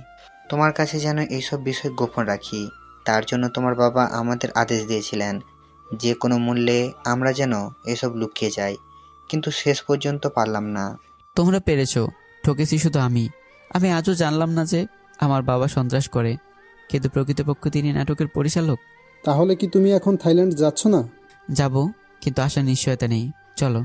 আমি সবাইকে নিয়ে গাড়িতে উঠে গেলাম। খুব তাড়াতাড়ি পৌঁছে গেলাম এয়ারপোর্টে। মারিয়াকে নিয়ে বিমানে উঠে গেলাম। আমার পাশের সিটটা ছিল মারিয়ার। সে ম্যানেজার, তাই সে সবসময় আমার পাশেই থাকবে। আমাদের সাথে একজন মধ্যবয়স্ক লোকও এসেছেন, তিনি আমাদের সব কিছু বুঝিয়ে দেবেন। কিছুক্ষণ জেগে থেকে হঠাৎ ঘুমিয়ে পড়লাম। ঘুম থেকে উঠে দেখলাম আমি মারিয়ার কোলে শুয়ে আছি, আর সে আমার মাথায় চুলগুলোতে হাত বুলিয়ে দিচ্ছে। হয়তো ঘুমের করে তার কোলে পড়ে গিয়েছিলাম। আমি সরি বলে উঠে পড়লাম। সরি বলার কি আছে, আমার তো ভালোই লাগছিল। তোর ভালো লাগে কার কি যায় আসে? মারিয়া আমার কাঁধে হাত রেখে বলল। এমন করে বলছো কেন? আরে আরে, এটা কিভাবে কথা বলছিস? বস হিসেবে নাকি ফ্রেন্ড? একেবারে তুমি কোলে বলছিস। বয়ফ্রেন্ড হিসেবে বলছি। মার খাবি। আমাদের পৌঁছাতে কতক্ষণ সময় লাগবে? বেশি সময় নেবে না, এই প্রথম এরোপ্লেনে চললাম, ভাবলাম তুই সাথে থাকলে মজা করব, আর তুই এদিকে আরাম করে ঘুমাচ্ছিস। ঘুম পাচ্ছিল তাই ঘুমিয়ে পড়েছিলাম। আমি কি জানতাম নাকি তুই এত প্ল্যান মাথায় নিয়ে এসেছিস এখানে? এবার চুপ করে থাক, না হলে এখান থেকে ফেলে দেব। তুই চুপ করে থাক, আমি কথা বলি না। জানি তো কথা বলিস না, বেশি বকবক করিস। এখন কিন্তু সত্যি সত্যি ফেলে দিব। আমি জানি তুই পারবি না, মেন্টালটা কথা বলে ফার্স্ট, আর কাজের সময় লাস্ট। তুই থাক এখানে, আমি চলে যাচ্ছি। মারিয়া সেখান থেকে করে পিছনে চলে গেল। অনেক রেগে আছে তাই এরকম আচরণ। কিছুক্ষণ পর সব ঠিক হয়ে যাবে। আমি কিছুক্ষণ একাই বসে রইলাম। অবশেষে পৌঁছে গেলাম থাইল্যান্ড। আমরা সকলে নেমে গেলাম। আমাদেরকে নিয়ে যাওয়ার জন্য এসেছে একজন মেয়ে। মেয়েটি আমার নাম লেখা একটি সাইনবোর্ড হাতে নিয়ে দাঁড়িয়েছে। মেয়েটি দেখতে অনেক সুন্দরী, কিন্তু একটু ভালো লাগে না। আমি মেয়েটির সাথে একবারও কথা বলিনি। আকাশ সবসময়ের সাথে কথা বলেছিল। ওই মেয়েটি আমাদের নিয়ে গেল থাইল্যান্ডের একটা বিরাট হোটেলে। আজ রাতটা নাকি আমাদের এখানে থাকতে হবে। রাস্তায় মারিয়া আমার সাথে একটা কথা বলেনি। এতটা রাগ এখনো কমেনি। হোটেলে এক একজন মানুষের জন্য এক একটা রুম সেট করা। আমার পাশের রুমটা মারিয়ার। আমি রাতে খাবার খেয়ে শুয়ে পড়লাম। এমনিতেই ক্লান্ত লাগছিল, কিন্তু কে জানতো যে এই হোটেলেও ঝামেলা আছে। ঝামেলা হলো এই যে আমার আর মারিয়ার ঘরের মাঝখানে একটা দেয়াল আছে, আর দেয়াল একটা দরজা আছে। আমি দরজাটা বন্ধ করে লাইট অফ করে শুয়ে পড়লাম। কিছুক্ষণ পর হঠাৎ কে যেন লাফ দিয়ে আমার বুকের উপর পড়লো। আমি চিৎকার দিতে যাব, এমন সময় আমার মুখটা বন্ধ করে দেওয়া হলো। আমি অনুভব করার চেষ্টা করলাম যে কী দিয়ে আমার মুখটা বন্ধ করা হলো, কিন্তু কিছুতেই বুঝতে পারছি না। আমি আস্তে করে আমার এক হাত লাইট আউট করলাম। সাথে সাথে একটা চমক খেয়ে গেলাম। এ তো মারিয়া। আমার ঠোঁট দুটো তার ঠোঁট দিয়ে বন্ধ করে দিয়েছে, কিন্তু ও আমার গলায় আসলো কখন? এটা ভূত নয় তো? কিন্তু তার কাছ থেকে নিজেকে ছাড়াতেও পারছি না। অনেক শক্ত করে জাপটে ধরে আছে। অনেকক্ষণ পর ছাড়লো। তারপর দুজনেই হাঁপিয়ে নিলাম। উফ, তুই কখন এলি? স্যার, সম্মান দিয়ে কথা বলেন, আমি এখন আপনার ম্যানেজার। ডায়লগ বন্ধ কর, আগে বল আমার ঘরে কখন এসেছিস? তুই দরজা বন্ধ করার আগেই এত রাগ দেখাচ্ছিস কেন? ভালো লাগে না বুঝি? তুই এক্ষুনি আমার ঘর থেকে বেরিয়ে যা, আর কখন আমার সামনে আসবে না। মারিয়া তুমি করে বলছে। তুই যাবি নাকি আমি জোর করে তোকে বের করে দেব? পারলে জোর কর, আমি তো যেতে পারবো না। তুই যদি কোলে করে দিয়ে আসিস তাহলে যাব, না হলে না। আর একটা উল্টাপাল্টা কথা বলে থাপড় খাবি। চল আমার সাথে। আমি তার হাত ধরে ট্রেনের দরজা খুলে তার ঘরে দিয়ে দরজা বন্ধ করে চলে এলাম। এমনিতেই সকাল থেকে মাথা পুরো গরম, তার উপরে অত্যাচার। এখন ওর সাথে তো রোমান্স করার কোনো সময় আমার কাছে নেই। যদিও তাকে আমার ভালো লাগে, দেখতেও সুন্দরী, গুণেও অনেক, তাছাড়া আমাকে ভালোবাসে অনেক। তার উপর প্রথমে দেখা থেকে আমি ক্রাশিত, কিন্তু এখনো তাকে ভালোবাসার কথা বলার সময় হয়নি। এসব ভাবতে ভাবতে ঘুমিয়ে পড়লাম। কিন্তু আমি নিজেও জানতাম না যে সকাল উঠে আমাকে দুঃখের সংবাদ শুনতে হবে। দরজার বাইরে থেকে কারো ডাকে আমার ঘুম ভাঙলো। দরজা খুলে দেখলাম এটা রাসেল। অনেক চিন্তিত লাগছে তাকে। কি ব্যাপার রাসেল, তোমাকে তো চিন্তিত লাগছে কেন? সর্বনাশ হয়ে গেছে অভি। কাল রাতে দুর্জানের লোকেরা তোমাদের বাসায় হামলা চালিয়েছিল। কি? বাড়ির সকালে ঠিক আছে তো? না, কিছু ঠিক নেই। আন্টির গুরুতর অবস্থা, মাথায় অনেক আঘাত পেয়েছেন। ডাক্তাররাও চিন্তিত ওনাকে নিয়ে। এইমাত্র আমাদের একজন গার্ড ফোন দিয়ে সব বলল। তাহলে এক্ষুনি চলো, বাসায় যেতে হবে। নয়ন আর আকাশ কোথায়? তার ব্যাগপত্র গোছাচ্ছে। তাড়াতাড়ি তৈরি হয়ে নাও। কিন্তু অভি, আমরা তো কালকেই থাইল্যান্ড এলাম, আজকে কি বাসায় যাওয়া সম্ভব? যত টাকা লাগে দিয়ে দাও, প্রয়োজনে বিমান কিনে নাও, না হলে যাকে ধরলে কাজ হবে তার কাছে যাও খুব তাড়াতাড়ি। আচ্ছা। রাসেল সেখান থেকে চলে গেল। আমি কোনোভাবে প্রস্তুত হয়ে নিলাম, তারপর হোটেল থেকে বেরিয়ে এলাম। বাইরে এসে দেখলাম সবাই আগেই তৈরি হয়ে নিয়েছে এবং আমার জন্য তারা অপেক্ষা করছিল। আমি তাদের সাথে রওনা দিলাম এয়ারপোর্টের উদ্দেশ্যে। কিন্তু রাসেল কোথায়? তাকে তো দেখছি না। ও তো আমাদের সাথে যাওয়ার কথা। তবে কি আমি যাতে দেশে ফিরতে পারি সে ব্যবস্থা সে করছে? এয়ারপোর্টে গিয়ে রাসেলকে পেয়ে গেলাম, সবকিছু রেডি। এখন আমরা শুধু যাব। চলে এলাম নিজের দেশে। এখানে এসে শুনলাম আরও একটা খারাপ খবর, মা না অনেক আগে মারা গিয়েছে। এই খবরটা শুনে আমার হাত পা যেন একেবারে কাজ করছে না, মনে হচ্ছে সব অবশ হয়ে গেছে। কিন্তু আমাকে হাসপাতালে মাকে দেখার জন্য যেতেই হবে। অভি, আমাদের এখন বাসায় যেতে হবে, লাশ বাড়ি নিয়ে যাচ্ছে। আমি কিছু বলতে সাহস করিনি, এমনিতেই গলাটা আটকে আসছিল, তাই আমি একটা গাড়ি থেকে উঠে বসলাম। ওরা বুঝতে পারলো আমি বাসায় যাওয়ার জন্য প্রস্তুত। তারপর ওরা আমাকে বাসায় নিয়ে এলো। এসে মাকে দেখলাম মৃত অবস্থায়, কিছুই করার ছিল না আমার হাতে। বাবা যদি ওই বাজে ব্যবসাটা না করতো তাহলে আর দুর্জানের সাথে ঝগড়া হতো না, আর মায়ের অকালে মৃত্যু হতো না। আর বাবা যদি আমাদের থাইল্যান্ডে না পাঠাতো তাহলে হয়তো এসব কিছুই হতো না। অবশেষে মায়ের দাফনও হয়ে গেল। সারাদিন আমি সহ আরও অনেকে না খেয়ে আছি। আমার প্রশ্ন হলো, ওরা জানলো কি করে যে আজ বাড়ি একদম ফাঁকা? তবে কি বাবা ওদের সাথে আগে ঝগড়া শুরু করেছিল? আমি বাবার কাছে গেলাম। বাবা, কার হাতে কি হয়েছিল? ওরা জানলো কি করে যে আজকে বাড়ি একদমই ফাঁকা? আমি কিছুই জানি না, আমার মনে হয় ওরা টাকা ডাকাতি করতে এসেছিল। ভুল, ওরা টাকা ডাকাতি করতে আসেনি। যদি তাই হতো তাহলে তারা টাকা পয়সা নিয়ে যেত। আমার তো সন্দেহ হচ্ছে যে এর পিছনে তোমার হাত আছে। আজে বাজে কথা বলিস না, এসব করে আমার কি লাভ, বরং ক্ষতি হতো। তাহলে ড্রাগস, হিরোইন এসবের ব্যবসা করো কেন? এতে তোমার কি লাভ? বাবা কোনো কথা বলছে না। অন্যদিকে আমাদের কথাবার্তা শুনে ঘরের সবাই এদিকে তাকিয়েছিল। নয়ন এখন খবর না দুর্জান কোথায় আছে? আমি আগেই সেই খবর নিয়েছি। দুর্জান আজ রাতেই দেশের বাইরে কোথাও চলে গিয়েছে। উফ, বাড়িতে থাকা বাকি লোকগুলো করছিল কি তখন, যখন এত বড় একটা কাণ্ড ঘটে গিয়েছিল? অভি, ওরা সকালে আহত অবস্থায় হাসপাতালে ভর্তি আছে। সবকটা অকর্মা। এ অকর্মা রাজ্যপালে আমি থাকতে পারছি না। আসি। কোথায় যাবি? যেখানে দুজনকে পাবো সেখানে, কিন্তু এই বাড়িতে আর থাকবো না। আমি তোমার এই টাকার পাহাড়ে থাকতে চাই না। আমি সেখান থেকে ঘরে চলে এলাম। আমার মোবাইল সেখানে ফেলে ফাইলটা নিয়ে বাইরে বেরিয়ে এলাম। পেছন থেকে তারা অনেক ডেকেছিল, কিন্তু তাদেরকে কথার উত্তর না দিয়ে আমি সেখান থেকে চলে এলাম। থাকতে চাই না আর এই টাকার পাহাড়ে। তারপর পকেটে যা টাকা ছিল তা দিয়ে একটা ছোট ফোন কিনলাম। আর অনেক অফিসে চাকরির সন্ধানেও গিয়েছিলাম, কিন্তু যেখানে যাই সকলে আমার পরিচয় দেখে, আমার যোগ্যতা দেখে না। তাই চাকরি করার আশা ছেড়ে দিয়েছি, কারোর সাথে যোগাযোগ করার কোনো উপায় রাখিনি। অবশেষে তোমার বাবা তোমাদের বাসায় চলে এলাম। তারপর বাকি সব তো তুমি জানোই। এতক্ষণ ধরে রোহিতাকে এসব বললাম, তারপর বলা শেষ হলো। কাহিনীটা অনেক সুন্দর, কিন্তু ওই কাজটা তুমি ঠিক করোনি। তুমি তোমার বাবার বাসা থেকে বেরিয়ে না আসলেই হতো। তাহলে হয়তো দুর্জন কখনোই দেশে ফিরতো না। আমি তোমার কথা রেখেছি, এখন তুমি তোমার কথা রাখতে পারলেই হলো। সেটা নিয়ে তুমি চিন্তা করো না, এই বিষয়টা আমি দেখব। সে কখন পার্ক থেকে এসে তোমার পাশে গল্প শুনতে বসলাম, এক কাপ কফিও খাওয়ালে না। সেটা নয় পরে দেখা যাবে। আচ্ছা, পার্কে তোমরা কে কে ঘুরতে গিয়েছিলে? আমি, আপু আর ওই বিটকেলটা। বিটকেলটাকে? ওই যে আপুর প্রেমিক ছেলেটা, কি যেন নাম ওর। হয়েছে, বুঝেছি। এই জন্যই তোমার আপু আমাকে সাথে করে নিয়ে যায়নি। আচ্ছা বলো তো, আমি যখন মারিয়ার সাথে কথা বলছিলাম তখন কি তুমি ছাড়া আর কেউ দেখেছিল? না, ওরা তো আমাকে রেখেই ঘুরতে গিয়েছিল, আর তখনই দেখলাম তোমাদের। আচ্ছা, এখন তো রাত হয়েছে, ঘুমাবে না? আপুর ওইখানে আমাকে দিয়ে এসো। না, ওইখানে গেলে তোমার আপু আমাকে আরো বকবে। আরে বকবে না, তুমি আমাকে নিয়ে চলো, না হলে আমি এখানেই থাকবো। আচ্ছা চলো। তারপর রাহিতাকে নিয়ে ওর আপুর রুমে চলে এলাম। দেখলাম ঈশিতা ঘুমিয়ে আছে। সারাদিন অনেক ঘোরাঘুরি করে এখন ঘুমোচ্ছে। রোহিতাকে ঈশিতার পাশে শুয়ে রাখলাম। তারপর ঈশিতার দিকে অবাক চোখে তাকিয়ে রইলাম। আজকে তাকে আরো অনেক সুন্দরী লাগছে। আমার এই একটাই সমস্যা, ঈশিতার ঘরে আসলে আর যেতে ইচ্ছা করে না। আমি নিজের অজান্তেই আমার মুখ ঈশিতার দিকে নিয়ে যাচ্ছিলাম। রোহিতা লাফ দিয়ে উঠে আস্তে আস্তে করে বলতে লাগলো, আরে আরে করছো কি? জেগে গেলে বিপদে পড়বে তো। কই কিছু করছি না তো, তুমি বেশি দেখো বলে আমি সেখান থেকে চলে আসছিলাম। হ্যাঁ, আমি তো একটু বেশিই দেখি। রোহিতা মুসকি মুসকি এসে বলল। আমি এসে সেখান থেকে চলে এলাম। আমার কখন কি হয় সেটা আমি নিজেই জানি না। এসে নিজের ঘরে শুয়ে পড়লাম। আজকে সকালে রোহিতের ডাকে উঠলাম। তাকে এখন আর স্কুলে পৌঁছে দিতে হয় না, ও নিজেই যায়। তাছাড়া স্কুলের হেডমাস্টারকে তো সেদিন বলে এলাম, তাই কোনো ঝামেলা হয় না। রোহিতকে স্কুল টাইমে তারাই দেখে রাখে। আমি এখন ঈশিতার সাথেই থাকি। সকালে নাস্তা করে ঈশিতাকে নিয়ে বেরিয়ে এলাম গাড়ির কাছে।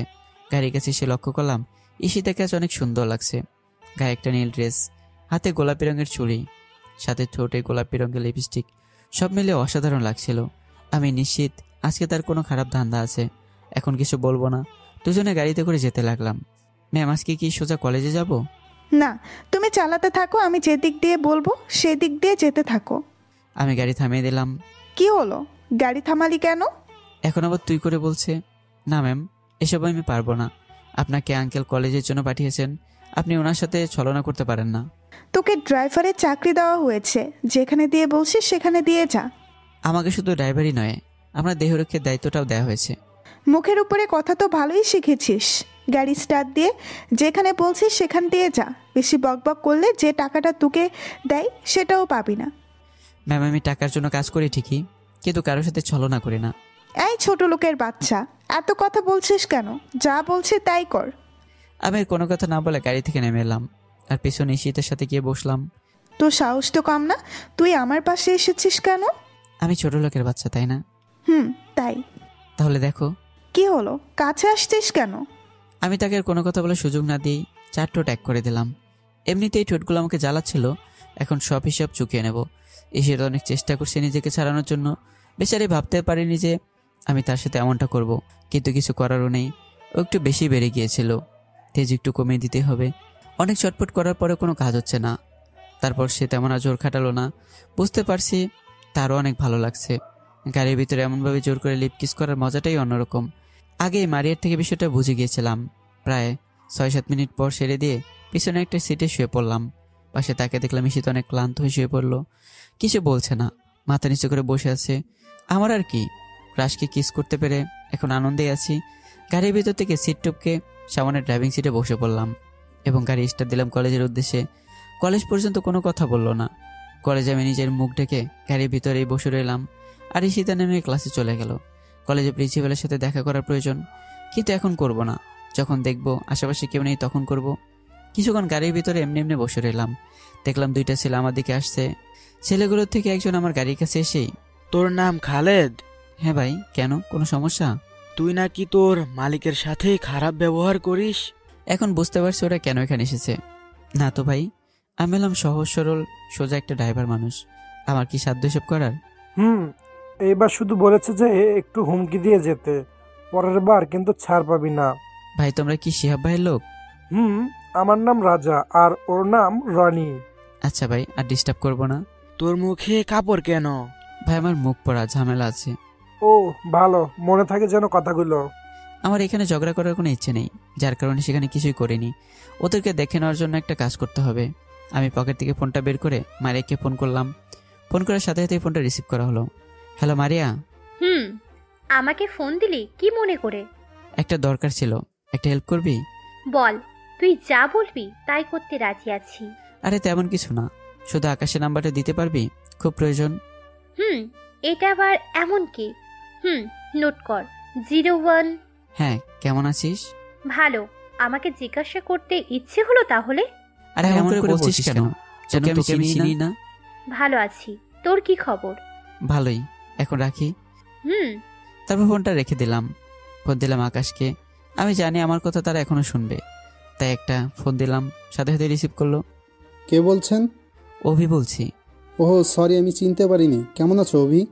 ভালো, তোমরা সবাই কেমন আছো? ভালো। হঠাৎ কি করে মনে পড়লো আমাদের কথা? আসলে তোমাদের কারো নাম্বার আমার কাছে ছিল না। ও, একটা কাজ করতে হবে তোমাদের। কি কাজ? দুজনকে ধোলাই দিতে হবে। কাদেরকে শুধু বলো। তারপর আমি তাকে সবকিছু খুলে বললাম, যা যা কিছুক্ষণ আগে আমার সাথে ঘটেছে। তুমি কোনো চিন্তা করো না, আমরা এখনই যাচ্ছি। হ্যাঁ, আমি ফোনটা কেটে দিলাম। বহুদিন পর তাদের সাথে কথা বলে ভালোই লাগলো। আরো কিছুক্ষণ অপেক্ষা করার পর ঈশিতা এলো। চল। ঈশিতা এখনো তুই করে বলছে, ইচ্ছে হচ্ছে আরেকটা দিয়ে দিই। আমি গাড়ি নিয়ে চলতে লাগলাম। হঠাৎ একটা জায়গায় একটা জিনিস লক্ষ্য করে গাড়িটা থামিয়ে দিলাম। কি হলো, গাড়ি থামালি কেন? ম্যাম, ওই দেখেন 2টা ছেলে রাস্তায় আহত অবস্থায় পড়ে আছে। কই, চল তো গিয়ে দেখি। চলেন। তারপর আমি আর ঈশিতা গাড়ি থেকে নেমে গেলাম। ছেলেগুলোকে চিনতে সমস্যা হলো না। এরা সেই দুজন ভাগ্যবান রাজা প্লাস রনি। ঈশিতা ওদেরকে চিনে ফেলেছে। ঈশিতা একবার আমার দিকে আরেকবার ছেলেগুলোর দিকে তাকাচ্ছে, মনে হয় কিছু আন্দাজ করতে পেরেছে। তাই কিছু না বলে গাড়িতে উঠে গেল। আমি তার পেছনে পেছনে চলে এলাম। গাড়ি নিয়ে সোজা বাড়ি চলে এলাম। রাস্তায় ঈশিতা একটা কথা বলেনি, কিন্তু ঈশিতা ঝামেলা করলো যখন আমি আর ঈশিতা গাড়ি থেকে নেমে ঘরে যাচ্ছিলাম। ওই দাঁড়া। আমার সামনে উনি পথ আটকালেন। জি ম্যাম বলেন। নাটক হচ্ছে আমার সাথে, যেন কচি খোকা। ঈশিতা আমার কলার ধরে পিছনে দেয়ালে নিয়ে ঠেকালো। কি করছেন ম্যাম? লাগছে তো। লাগুক, আগে বল ওদের সাথে কি করেছিস? ঈশিতা আমার কাছাকাছি চলে আসলো। কাদের সাথে আর কি বলছেন আপনি এসব? আমি ঈশিতাকে ছাড়ানোর চেষ্টা করে কথাগুলো বললাম। রাজা আর রনির সাথে। ঈশিতা আমার কাছে আসায় এক অন্যরকম অনুভূতি আমার মনে শুরু হয়ে গেল। তার কোনো কথাই আমার কানে যাচ্ছে না। এখন তাকে আর দূরে সরাতে ইচ্ছে করছে না, বরং কাছে টানতে ইচ্ছে করছে। কিন্তু এটা বাড়ি, যার কারণে আমার নিজেকে কন্ট্রোল করতে হবে, যদিও সেটা এখন আমার পক্ষে কষ্টকর। ম্যাম আমি কি করে জানবো এদের এই অবস্থার কারণ? তুই ভালো করেই জানিস, কারণ ওদেরকে পাঠানো হয়েছিল তোকে সাবধান করার জন্য। ও মা, কি কথা? আপনি এটা করতে পারলেন? ঢং রেখে বল, তুই কাদের সাথে চলিস? কোন সন্ত্রাসের হাত তোর উপরে আছে? আর আমি হলাম একজন সাধারণ ড্রাইভার, আমার উপর কার হাত থাকতে পারে? আমি জানি তোর মাঝে কিছু একটা আছে, না হলে তুই অনেক সময় মুখ ঢেকে চলিস কেন? সেটা গিয়ে তোমার বয়ফ্রেন্ড শিহাবকে জিজ্ঞাসা করো, ভালোভাবে বলে দেবে। সেখান থেকে রাগ দেখে চলে আসছিলাম, তখন ঈশিতা আমার হাত ধরে পিছনে ঘুরিয়েই, তোর সাহস হয় কি করে নিজের মালিকের উপরে এত রাগ দেখানোর? তখন ইচ্ছে করছিল আমি কষি একটা চড় মারি, কিন্তু অনেক কষ্টে রাগকে কন্ট্রোল করে চুপ করে রইলাম। এখনো বলছিস? সব বলে দে। আমি বললাম তো কিছু জানি না, যা জানা শিহাবের কাছ থেকে জেনে নিন, সে আমার ব্যাপারে অনেক ভালো জানবে। কেন রে, তুই কি সেলিব্রিটি নাকি যে সবাই তোকে জানে? সেটাও সবাই জানে বলে আমি সেখান থেকে চলে এলাম। সেখানে থাকলে ঈশিতার সাথে এমন আমার ঝগড়া হতোই, আর সেটা একেবারে ভালো হতো না। ড্রাইভারের সাথে মালিকের ঝগড়া মানায় না, ড্রাইভারের সব সহ্য করে যেতে হয়। আমি নিজের ঘরে এসে বসে রইলাম। আমার পিছন পিছন রোহিতা এলো। আমি আড়াল থেকে সব শুনেছিলাম আর দেখছিলাম আপুর হয়ে আমি তোমার কাছ থেকে ক্ষমা চেয়ে নিচ্ছি। বাহ, ভালোই বড় হয়ে গেছো দেখছি। এখন অন্যের দোষ নিজের ঘাড়ে নিতেও শিখে গেছো। কই, কিছুদিন আগে তেমন ছিলে না। আমি সত্যি দুঃখিত, আমি বুঝতে পারিনি তুমি কথাটা এইভাবে নিবে। তুমিও তো আজ আমার সাথে অন্যরকম ব্যবহার করেছো। আগে তো খুব ভালো মিশতে আমার সাথে। রোহিতা, সব দিন সমান যায় না। তোমাকে আমার খুব ভালো লাগে। সবার সাথে রাগ করলেও তোমার সাথে আমি রাগ করতে পারি না। এ বাড়িতে আসার পর তোমার সঙ্গে আমার পাশে ছায়ার মতোই ছিল। তোমাদের পরিবারে যদি ঝামেলা না হতো তাহলে হয়তো তোমার সাথে আমার কখনোই দেখা হতো না। সৃষ্টিকর্তা যেভাবেই হোক দেখিয়ে দিতেনি। তাছাড়া আমার সময় প্রায় শেষ। দুর্জান দেশে ফেরা মাত্রই আমি তোমাদের ছেড়ে চলে যাব। তোমাকে অনেক মিস করব। তুমি একটু সুখের আশায় আমাদের এখানে এসেছিলে, কিন্তু কষ্ট ছাড়া এ বাড়িতে কিছুই পেলে না। তোমাকে কে বলেছে আমি কষ্ট পেয়েছি? তোমার মধ্যে একটা ভালো বোন ছিল আমার বাড়িতে। আমি ভাবছি তোমাকে কিছুদিনের জন্য আমি আমার ওখানে নিয়ে যাব, সেখানে কিছুদিন থেকে চলে আসবে। তাই ভালো, তাহলে আর তেমন খারাপ থাকবে না, ভালোই মজা হবে। কি বলো? তোমার স্কুল কখন ছুটি হয়েছিল? অনেকক্ষণ আগে। এসে একা একা বসে রইলাম। কাজের লোকেরা কাজ নিয়ে ব্যস্ত, আর বাবা তো এখনো অফিস থেকে বাসায় ফেরেনি। ও, এখন তো সমস্যা হবে না, আমি চলে এসেছি। আচ্ছা, তুমি আপুকে তোমার পরিচয়টা দিচ্ছ না কেন? এসব বলে এখন কি লাভ? নিজের পরিচয় গোপন রাখাই ভালো। থাকবো এবার কদিন, এই কদিন হয় একটু কষ্টই করলাম। তুমি পারো অনেক। একটা জায়গায় যাবে? কোথায়? চলো, মজা করা যাবে। রোহিত আমার হাত ধরে টানতে টানতে কোথায় যেন নিয়ে যাচ্ছিল। টানতে টানতে নিয়ে গেল একটা বাগানে। বাগানটা খুব সুন্দর, একবার কেউ সেটা আসলে আর যেতে চাইবে না। আমি জানতাম না যে এখানে এমন সুন্দর একটা বাগান আছে। আজ রোহিতে দেখালো বলেই জানতে পারলাম। এখানে সব গাছে আছে, আম, জাম, কাঁঠাল, লিচু, সব কিছু। কিন্তু এখন সব ফল গাছে ধরেনি। আম আর লিচু ফল গাছে ধরেছে। আমি রোহিতা মিলে কিছুক্ষণ খেলাম, অনেক মজা করলাম দুজন। তারপর চলে আসতে লাগলাম দুজনই। কিন্তু তখনই ডাইনির আগমন, মানে ঈশিতা তেরে আমাদের দিকে আসছে। কারণটা এখনো বুঝতে পারলাম না। আমাদের সামনে এসেই, কি হলো? কোথায় ছিলি এতক্ষণ? সারা বাড়ি তোকে খুঁজেছি। রোহিতাকে সাথে নিয়ে কোথায় গিয়েছিলি? এখন তোকে ডাকার জন্য কি আরেকটা কাজের লোক রাখবো? ম্যাম, আমি তো রোহিতাকে নিয়ে বাগানে ঘুরতে এসেছিলাম। তো বলে আসলি না কেন? তুই কি ভেবেছিস তুই যা করবি তাই আমাকে মেনে নিতে হবে? যখন যা ইচ্ছা তাই করতে পারবি? বাড়িটাকে কি তুই নিজের মনে করেছিস? না ম্যাম, কি বলছেন? আমি কেন আপনাদের বাড়িকে আমার বাড়ি মনে করব? তাহলে তুই আমাকে কিছু না বলে রোহিতাকে এখানে কেন নিয়ে এলি? ঈশিতার কথা শুনে রোহিত সেখান থেকে রেগে চলে গেল। মনে হয় তার রাগ কন্ট্রোল করতে সমস্যা হচ্ছিল। আমি ঈশিতার কোনো কথা জবাব না দিয়ে পিছন দিক দিয়ে চলে আসছিলাম আর ভাবতে লাগলাম, ঈশিতার আচরণ এত খারাপ হলো কি করে? আমার মনে হয় সকালে কিস করার পর থেকে ঈশিতা আমার উপর অনেক রেগে আছে। এখনো শুধু আমার দোষ খুঁজে বেড়াবে। আমাকে আরেকটু সাবধানে থাকতে হবে। এসব ভাবতে ভাবতে আমি আবার ঈশিতাদের বাড়ি চলে এলাম। এসে চললাম কিছু ভাঙচুরের শব্দ। ঈশিতা মনে হয় ভাঙচুর করছে। কি আর করবে? টাকার অপব্যবহার করা ছাড়া কি করতে পারে মেয়ে? কিন্তু ঘরে প্রবেশ করে বুঝলাম আমার ধারণা একেবারেই ভুল। ঈশিতা ভাঙচুর করছে না, বরং রোহিতাই সব কিছু ভাঙচুর করছে। ঈশিতাকে আটকানোর অনেক চেষ্টা করে পারছে না। এদিকে ঘরের মেঝেতে পড়ে আছে অনেক আসবাবপত্র। বুঝতে পারলাম এখানে যা হচ্ছে সব কিছুক্ষণ আগেই ঘটে যাওয়ার কারণে। অর্থাৎ ঈশিতার কথাগুলো রোহিতের ভালো লাগেনি। কিন্তু এভাবে কিছুক্ষণ চলতে থাকলে বাড়ির একটা জিনিস আস্ত থাকবে না।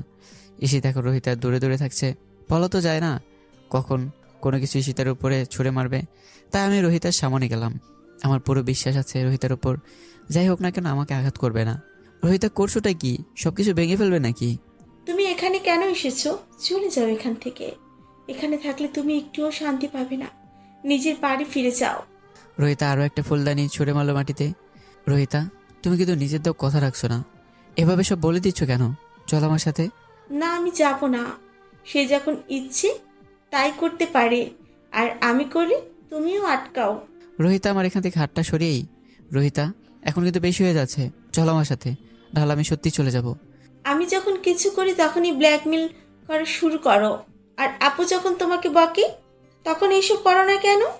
ও রোহিতা, তুমি আমার সাথে যাবে নাকি আমি চলে যাচ্ছি? রোহিতা কিছু বলছে না, চুপ করে দাঁড়িয়ে আছে। আমি সেখান থেকে রোহিতাকে কোলে করে নিয়ে আমার ঘরে নিয়ে গেলাম। এতক্ষণ কাজের লোক সহ ঈশিতা দর্শকের মতো দাঁড়িয়েছিল। আমি রোহিতাকে ঘরে আনার পর, তুমি শুধু কাজের সময় এসে ঝামেলা করো। কেন? আমি এবার কি করলাম? আমি তো তোমাকে শুধু শান্ত করে নিয়ে এলাম। সেটাই তো ঠিক করনি। আমি ভেবেছিলাম আজ যেভাবেই হোক আপুকে তোমার কাছ থেকে মাপ চাওয়াবো।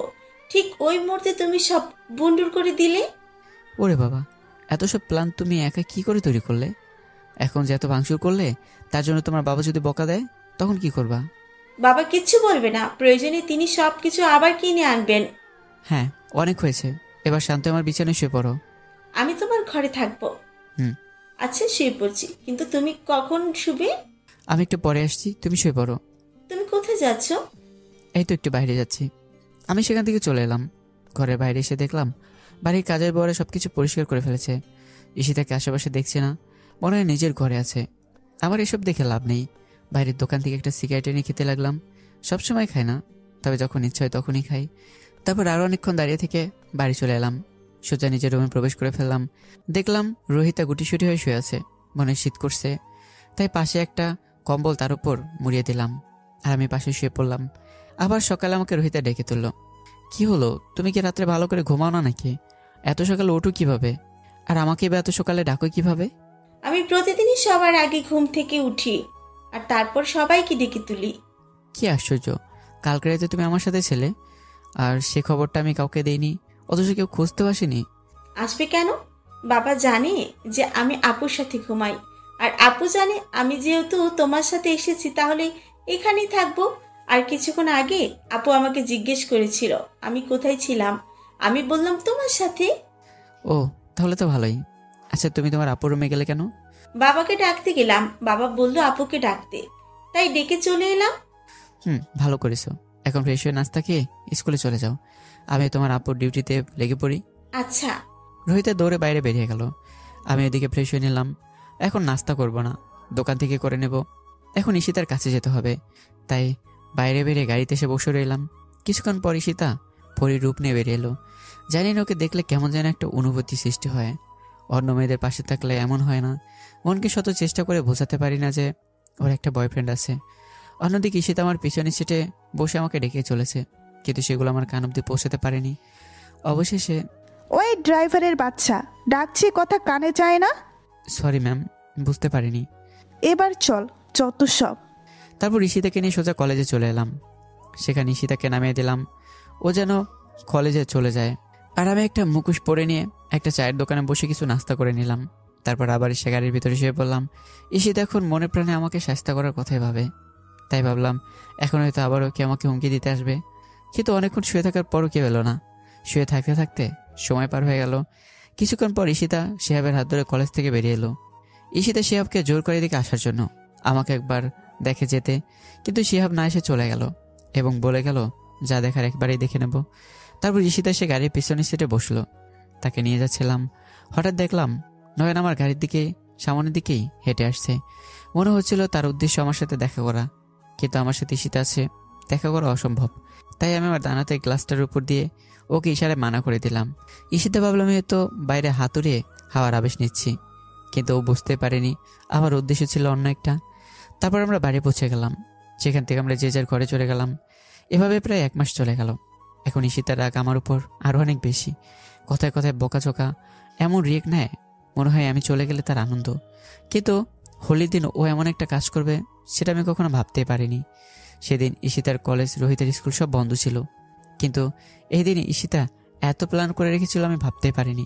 আজ সকালে রোহিতা নয়, তার আগে একটা ফোন এসে আমাকে ঘুমাইয়ে দিল। ফোন হাতে নিয়ে দেখলাম মারিয়া ফোন করেছে। ফোনটা রিসিভ করলাম। হাই মারিয়া, এতদিন পর কি মনে করে? Happy holiday. Same to you. কেমন আছিস? ভালো না, একটা প্রবলেম হয়ে গেছে। প্রবলেম মানে কি হয়েছে? দূরজান দেশে ফিরছে না। কি? যার জন্য এতদিন আমি কষ্ট করে আসছি, আজ সেটা আমার জন্য ভুল ছিল? ভুল ছিল না, নয়তো আকাশ আর রাশিল যখন প্ল্যান করেছিল তখন শিহাব সেটা জেনে ফেলেছিল, আর সে দুজনকে ফোনে মানা করে দিয়েছে দেশে ফেরার জন্য। উফ, আচ্ছা আমি আজই বাড়ি ফিরে আসছি। আমি ফোনটা কেটে দিলাম। আমার উদ্দেশ্য অসফলই রয়ে গেল। আমি সকল চিন্তা বাদ দিয়ে সিদ্ধান্ত নিলাম বাড়ি ফিরবো। এই কষ্টের মাঝে থাকার কোনো মানেই হয় না আমার। ঠিক তখনই রোহিতের আগমন। প্রতিদিন তোমাকে আমি ডেকে তুলি, আর তুমি আজ একাই উঠে পড়লে। আর বলো না, একটা ফোন এসে ঘুমের 12টা বাজিয়ে দিল। রোহিতা, তোমাকে একটা কথা বলার ছিল। বলো। আজ আমি বাসায় চলে যাচ্ছি। দূরজান দেশে ফিরবে না, তাহলে আমার এখানে থেকে কি লাভ?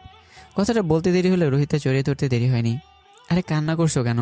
তুমি সত্যিই চলে যাবে? তুমি জানোই আমি এখানে চিরস্থায়ী হয়ে আসিনি, আমাকে তো যেতে হবেই। না প্লিজ, তুমি থেকে যাও। আচ্ছা শোনো, আমি তো বললাম যে আমি তোমাকে সাথে করে নিয়ে যাব, যতদিন ইচ্ছা থেকে যেতে পারবে। তাই বলে আজকে হঠাৎ চলে যাবে? আর কয়দিন থেকেও তো যেতে পারো। তোমায় দুঃখ পেতে হবে না, তুমি তো আমার পাশেই থাকবে। এখন চলো, হোলির মজা নেই। বলতে না বলতে রোহিতা তার পিছন থেকে অনেকটা রং এনে আমার মুখে ছুঁড়ে মারল। আমি নিশ্চিত আমি ঘুমিয়ে থাকলে আমাকে খুব সুন্দর করে সাজিয়ে দিত। ভাগ্যিস মারিয়া আমাকে ফোন করেছিল। আজকে তোমার জন্য একটা সুসংবাদ আছে। কি সুসংবাদ? আমি, আব্বু আর তুমি আজকে ঘুরতে যাচ্ছি।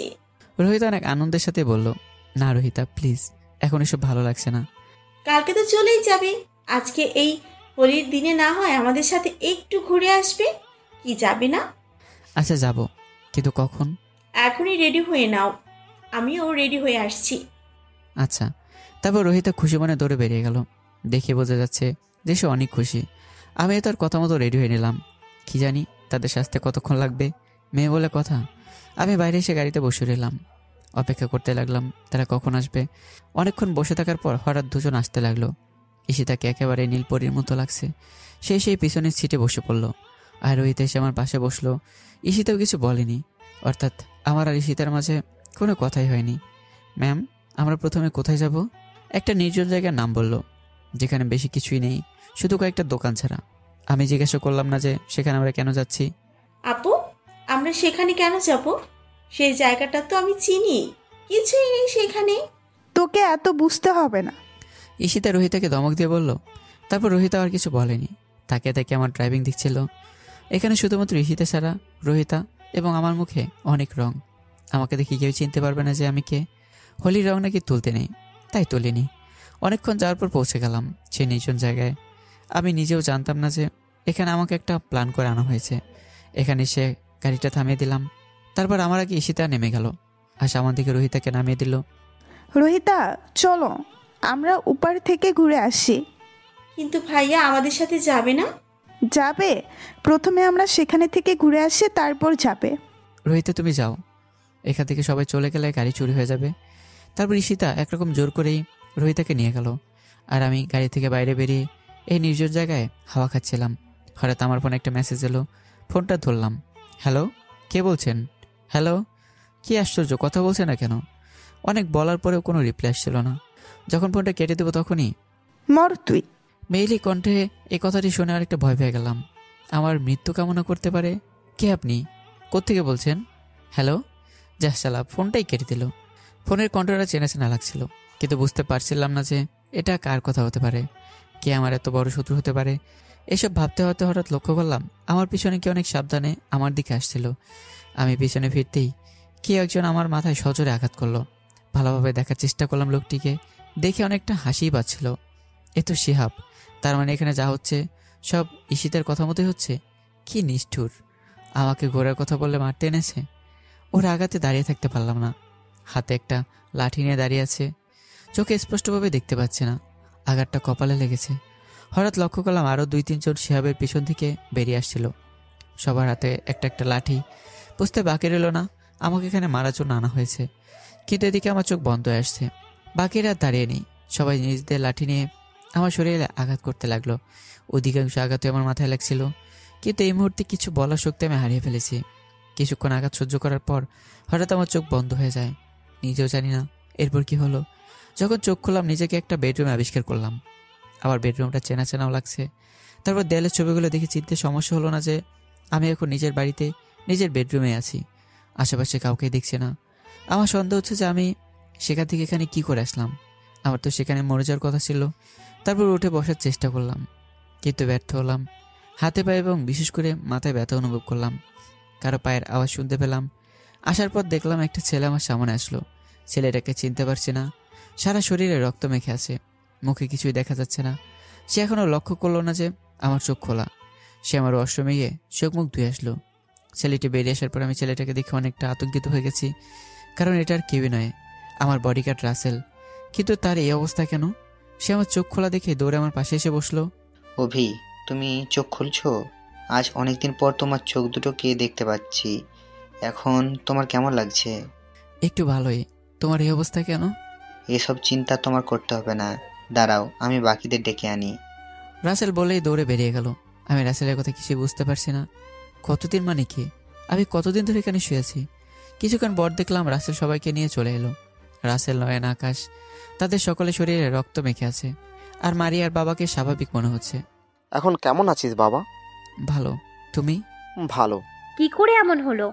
আমি কিছু জানি না। কিন্তু আমরা সব জানি, সব শেষ করে দিয়ে এসেছি। কিসের কথা বলছো তোমরা? যারা তোমাদের এই হাল করেছিল তাদের সকলকে আমরা মেরে দিয়েছি। ছোট থেকে তুমি কোনো আঘাত পাওনি, কিন্তু তোমাকে যারা এত কষ্ট দিয়েছে তাদের আমরা কি করে ছাড়তে পারি? কিসব বলছো তোমরা? কি করেছো? যারা তোমাকে আঘাত করেছিল সিহাবের সকল লোককে আমরা মেরে ফেলেছি, আর আজ সিহাবকে মেরে দিয়েছি। কেন তোমরা এসব করতে গেলে? আর আমি কয়দিন ধরে শুয়ে আছি। আজ 1 মাস পরে তোমার চোখ খুলল। কি 1 মাস? এখনো তুমি সুস্থ নাও। এসব নিয়ে তোমাকে না ভাবলেও চলবে। তোমরা সবকিছু জানলে কি করে? তুমি বাড়ি থেকে থাইল্যান্ড যাওয়ার আগে যে সিএনজি ক্যামেরা লাগিয়ে গিয়েছিলে সেটা আমি কিছুদিন আগে পেয়েছি, আর সেটা থেকে জানতে পারি আন্টির খুনের ব্যাপারে। আন্টির খুনের সাথে সিহাবও জড়িত। ও, তারপর আরও অনেক আলোচনা করলাম। আমার সুস্থ হতে আরও 10 থেকে 15 দিন লেগেছিল। আমি সুস্থ হওয়ার পর আবার অফিসের কাছে মনোযোগ দিলাম। কিন্তু একসময় আমার রোহিতের কথা খুব মনে পড়ছিল। আমার নিখোঁজের খবর শুনে না জানি বেচারি কী করছিল। তাই ডিসিশন নিলাম আমি আজকে ড্রাইভারের রূপ নিয়ে আবার চলে যাব তাদের বাসায়। আমি নিজের জন্য একটা গাড়ি নিয়ে তাদের বাসায় চলে গেলাম। দেখলাম সব কিছু আগের মতোই আছে। আসার সময় দারোয়ানের সাথে কিছুক্ষণ কথা বলে বাড়ির ভিতরে চলে এলাম। দেখলাম বাড়িটা একেবারেই শূন্য হয়ে আছে। আঙ্কেল মনে হয় অফিস থেকে এখনও ফিরেনি। আমি আমার রুমে চলে গেলাম। সেখান থেকে আমার সকল কাগজপত্র ফাইলগুলো নিয়ে বাইরে বেরিয়ে আসতে লাগলাম। হঠাৎ দেখলাম রোহিতা তার বাবার ঘর থেকে আমাকে দেখে দৌড়ে আমার কাছে চলে এসে জড়িয়ে ধরলো। কেমন আছো রোহিতা? ভালো না। তুমি সেই দিন কোথায় চলে গিয়েছিলে? রোহিতা বলছিল, আর ঈশিতাকে দেখলাম উপর থেকে দাঁড়িয়ে সব শুনছিল। মনটাকে অনেক খারাপই দেখাচ্ছে, হয়তো নিজের বয়ফ্রেন্ডের মৃত্যুর সংবাদ পেয়ে। কি হলো বলছো না কেন? আর তোমার মাথায় এসব কিসের দাগ? আরে তেমন কিছু না। তোমাকে বলেছিলাম না যে আমাকে বাড়িতে ফিরতে হবে, তাই আমি বাড়ি চলে গিয়েছিলাম। আর হঠাৎ একটা অ্যাক্সিডেন্টে আমার মাথায় আঘাত লাগে। আমার কথা শুনে ঈশিতা তার ঘরে চলে গেল। তাহলে আমাকে খবর দাওনি কেন? অনেক কষ্ট পেয়েছিলাম তোমার জন্য। সেটা কোনো ব্যাপার না, আমি বাড়ি ফিরে যাচ্ছি। এখানে আমার কাগজপত্রগুলো নিতে এসেছিলাম আর তোমার সাথে দেখা করতে এসেছিলাম। জানো, তোমার নিখোঁজের খবর শুনে আপু অনেক কষ্ট পেয়েছিল। হ্যাঁ, পাবেই তো, এতদিন তো কাজ করেছে এখানে। আর মনে মনে ভাবছি, ফালতু, যে নিজে আমাকে মারতে এসেছিল সে নাকি আমার জন্য কষ্ট পাচ্ছিল। ছোটদের বোঝানোর জন্য কে কতভাবে না নাটক করতে পারে। আরে সেই জন্য না, আপু মনে হয় তোমাকে ভালোবাসে। হ্যাঁ, সেটা কিভাবে? তোমার আপুর তো একটা বয়ফ্রেন্ড আছে। তুমি চলে যাওয়ার কিছুদিন পর আপু জানতে পারে শিহাব ছেলেটা একদম খারাপ, মেয়ে নিয়ে ফুর্তি করে, সে তার সঙ্গে ব্রেকআপ করে দেয়। ও, চলো তো আমার সাথে। তারপর রোহিত আমাকে টেনে উপরে ঈশিতা রুমে নিয়ে গেল। সেখানে আমাকে রেখে দরজা বাইরে থেকে বন্ধ করে দিল। শত চেষ্টার পরে দরজা খুলতে পারলাম না। পিছনে দেখলাম ঈশিতা বসে সাজুগুজু করছে, মনে হচ্ছে যেন তাকে আজ বউ হিসেবে কেউ দেখতে আসছে। আমি সেখানে গেলাম না, দরজায় হেলান দিয়ে দাঁড়িয়ে রইলাম। কিছুক্ষণের মধ্যে তার শ্বাস শেষ হয়ে গেল। সেখান থেকে সে উঠে আমার কাছে চলে আসলো। এমনিতে আমার অনেক ভয় করছিল, আরও আমার কাছে আসছিল, এসে শক্ত করে জড়িয়ে ধরল। আমি বুঝতে পারছিলাম না যে কি করব। কই ছিলি এতদিন? আমি কোনো কথাই বলছি না। কথা বলবি কি না? ঈশিতা শক্ত করে বুকে চাপ দিচ্ছিল। আমি ওমা গো বলে একটা চিৎকার করলাম। কি হয়েছে? কই ছিলি এতদিন? জমের বাড়িতে। নিজে আমাকে খুন করতেছে, এখন বলছে কোথায় ছিলাম। আমি ওই দিন ওদেরকে বলেছিলাম শুধু একটু বকা দিতে, আমি বুঝতেই পারিনি ওরা তোমাকে মারতে চাইবে। ঈশিতা এখনো জড়িয়ে ধরে আছে, এখনো সারা শরীরে ব্যথা। ছাড়ো আমায়, আমি চলে যাব। ইস, এখন বললেই যেতে পারবে নাকি? তো কি করতে পারবো? আমি বলার সাথে সাথে ঈশিতা আমাকে বিছানায় ফেলে দিল। তারপর সে আমার পর শুয়ে পড়লো। এখন চলে যাও, এখান থেকে যেতে চাইলে আমাকে নিয়ে যেতে হবে। এরকম করছো কেন? ছাড়ো বলছি, নাহলে এতদিন যা খারাপ ব্যবহার করেছো সবকিছুর মাসুল আদায় করব। আমি কি না বলেছি নাকি? যা ইচ্ছা করতে পারো। বাইরে থেকে রোহিতা বলল, কি তোমাদের হলো? দরজা খুললাম কিন্তু, বলে রোহিতা দরজা খুলে দিল। ঈশিতা তাড়াতাড়ি করে আমার উপর থেকে উঠে গেল, আর আমি সেখানে শুয়ে রইলাম। রোহিতা মনে হয় একটু দেখে নিয়েছে। আসার আর সময় পেলি না? এখন না আসলে তো। রোহিতা আরও হাসতে থাকলো, আর এভাবেই হাসি খুশি চলতেই থাকলো। তো গল্পটা এখানেই শেষ করা হলো। দোয়া করবেন যেন আমরা সবাই সুখে শান্তিতে থাকতে পারি। তো অবশ্য এর পরের পর্ব বলে আবার কমেন্টে ভরিয়ে ফেলেন না, কারণ এর পরে আর কোনো সিজন নেই। এটাই গল্পটা এখানেই শেষ। তো কেমন হয়েছে গল্পটা জানাতে ভুলবেন না। আর পরবর্তী গল্প তো খুব শীঘ্রই আসছে। তো ভালো থাকবেন, সুস্থ থাকবেন, আল্লাহ হাফেজ।